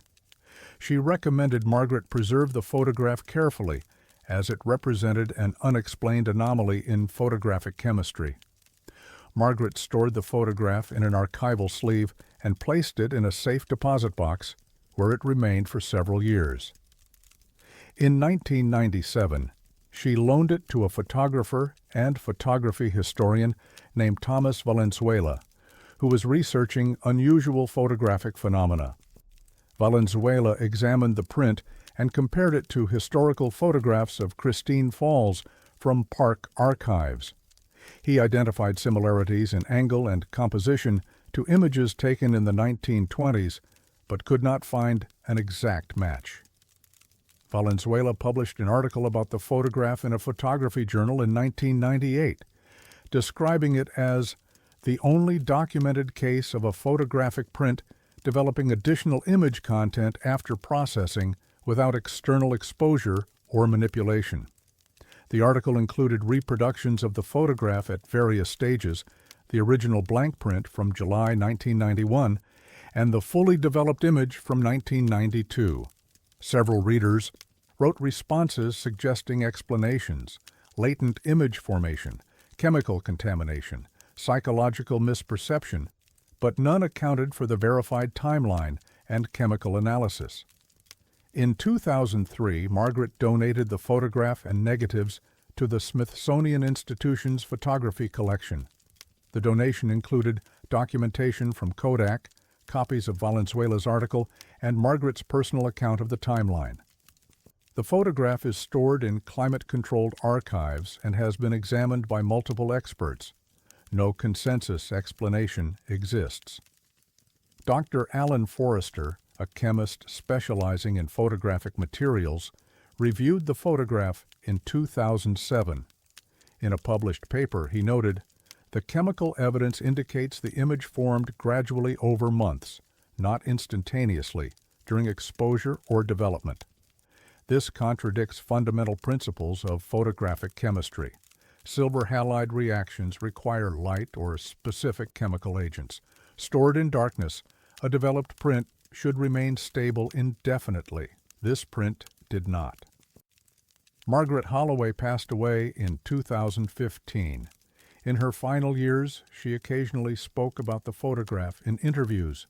She consistently maintained that she had taken one photograph on the bridge at Christine Falls in July of 1991, that the print had been completely white when she picked it up from the lab, and that the image of people in period clothing had appeared gradually over 6 months. She never altered her account. The negatives from that roll of film remain archived at the Smithsonian. Frame 6, the Christine Falls shot from the bridge, shows only overexposure, a white field with no discernible content. The corresponding print shows a detailed image of people in early 20th century clothing standing in the mist of the waterfall. Both are authentic products of 1991 Kodak materials. The chemical process that created one from the other has never been replicated or explained. Christine Falls continues to attract photographers. The stone bridge remains as it was in 1928. The waterfall flows. The mist rises. People stop, take pictures, and drive on. Their photographs develop normally. What the camera captures is what appears on paper. Light exposes film. Chemicals fix the image. The process is predictable, except once. For 6 months in 1991 and 1992, in a dark drawer in Portland, a photograph refused to follow the rules. It developed without light. It revealed people who were not there when the shutter clicked. It showed a moment from decades past appearing in a frame from the present. And when the process finally stopped, when the image reached full clarity, it showed something impossible. A crowd of tourists from 1920-something standing in the spray of Christine Falls, frozen in silver halide and time, waiting 70 years to be seen by a camera that had captured only mist. The photograph exists. The chemistry is verified. The timeline is documented. Margaret Holloway took a picture of a waterfall and got back a picture of ghosts. Not supernatural chemical, not imagined, measured. The film saw backward through time, and no one can explain how or why. The image is archived now, stable at last, showing its crowd of silent visitors forever. And at Christine Falls, the mist still rises, hiding what the camera sees, or will see, months later, in the dark.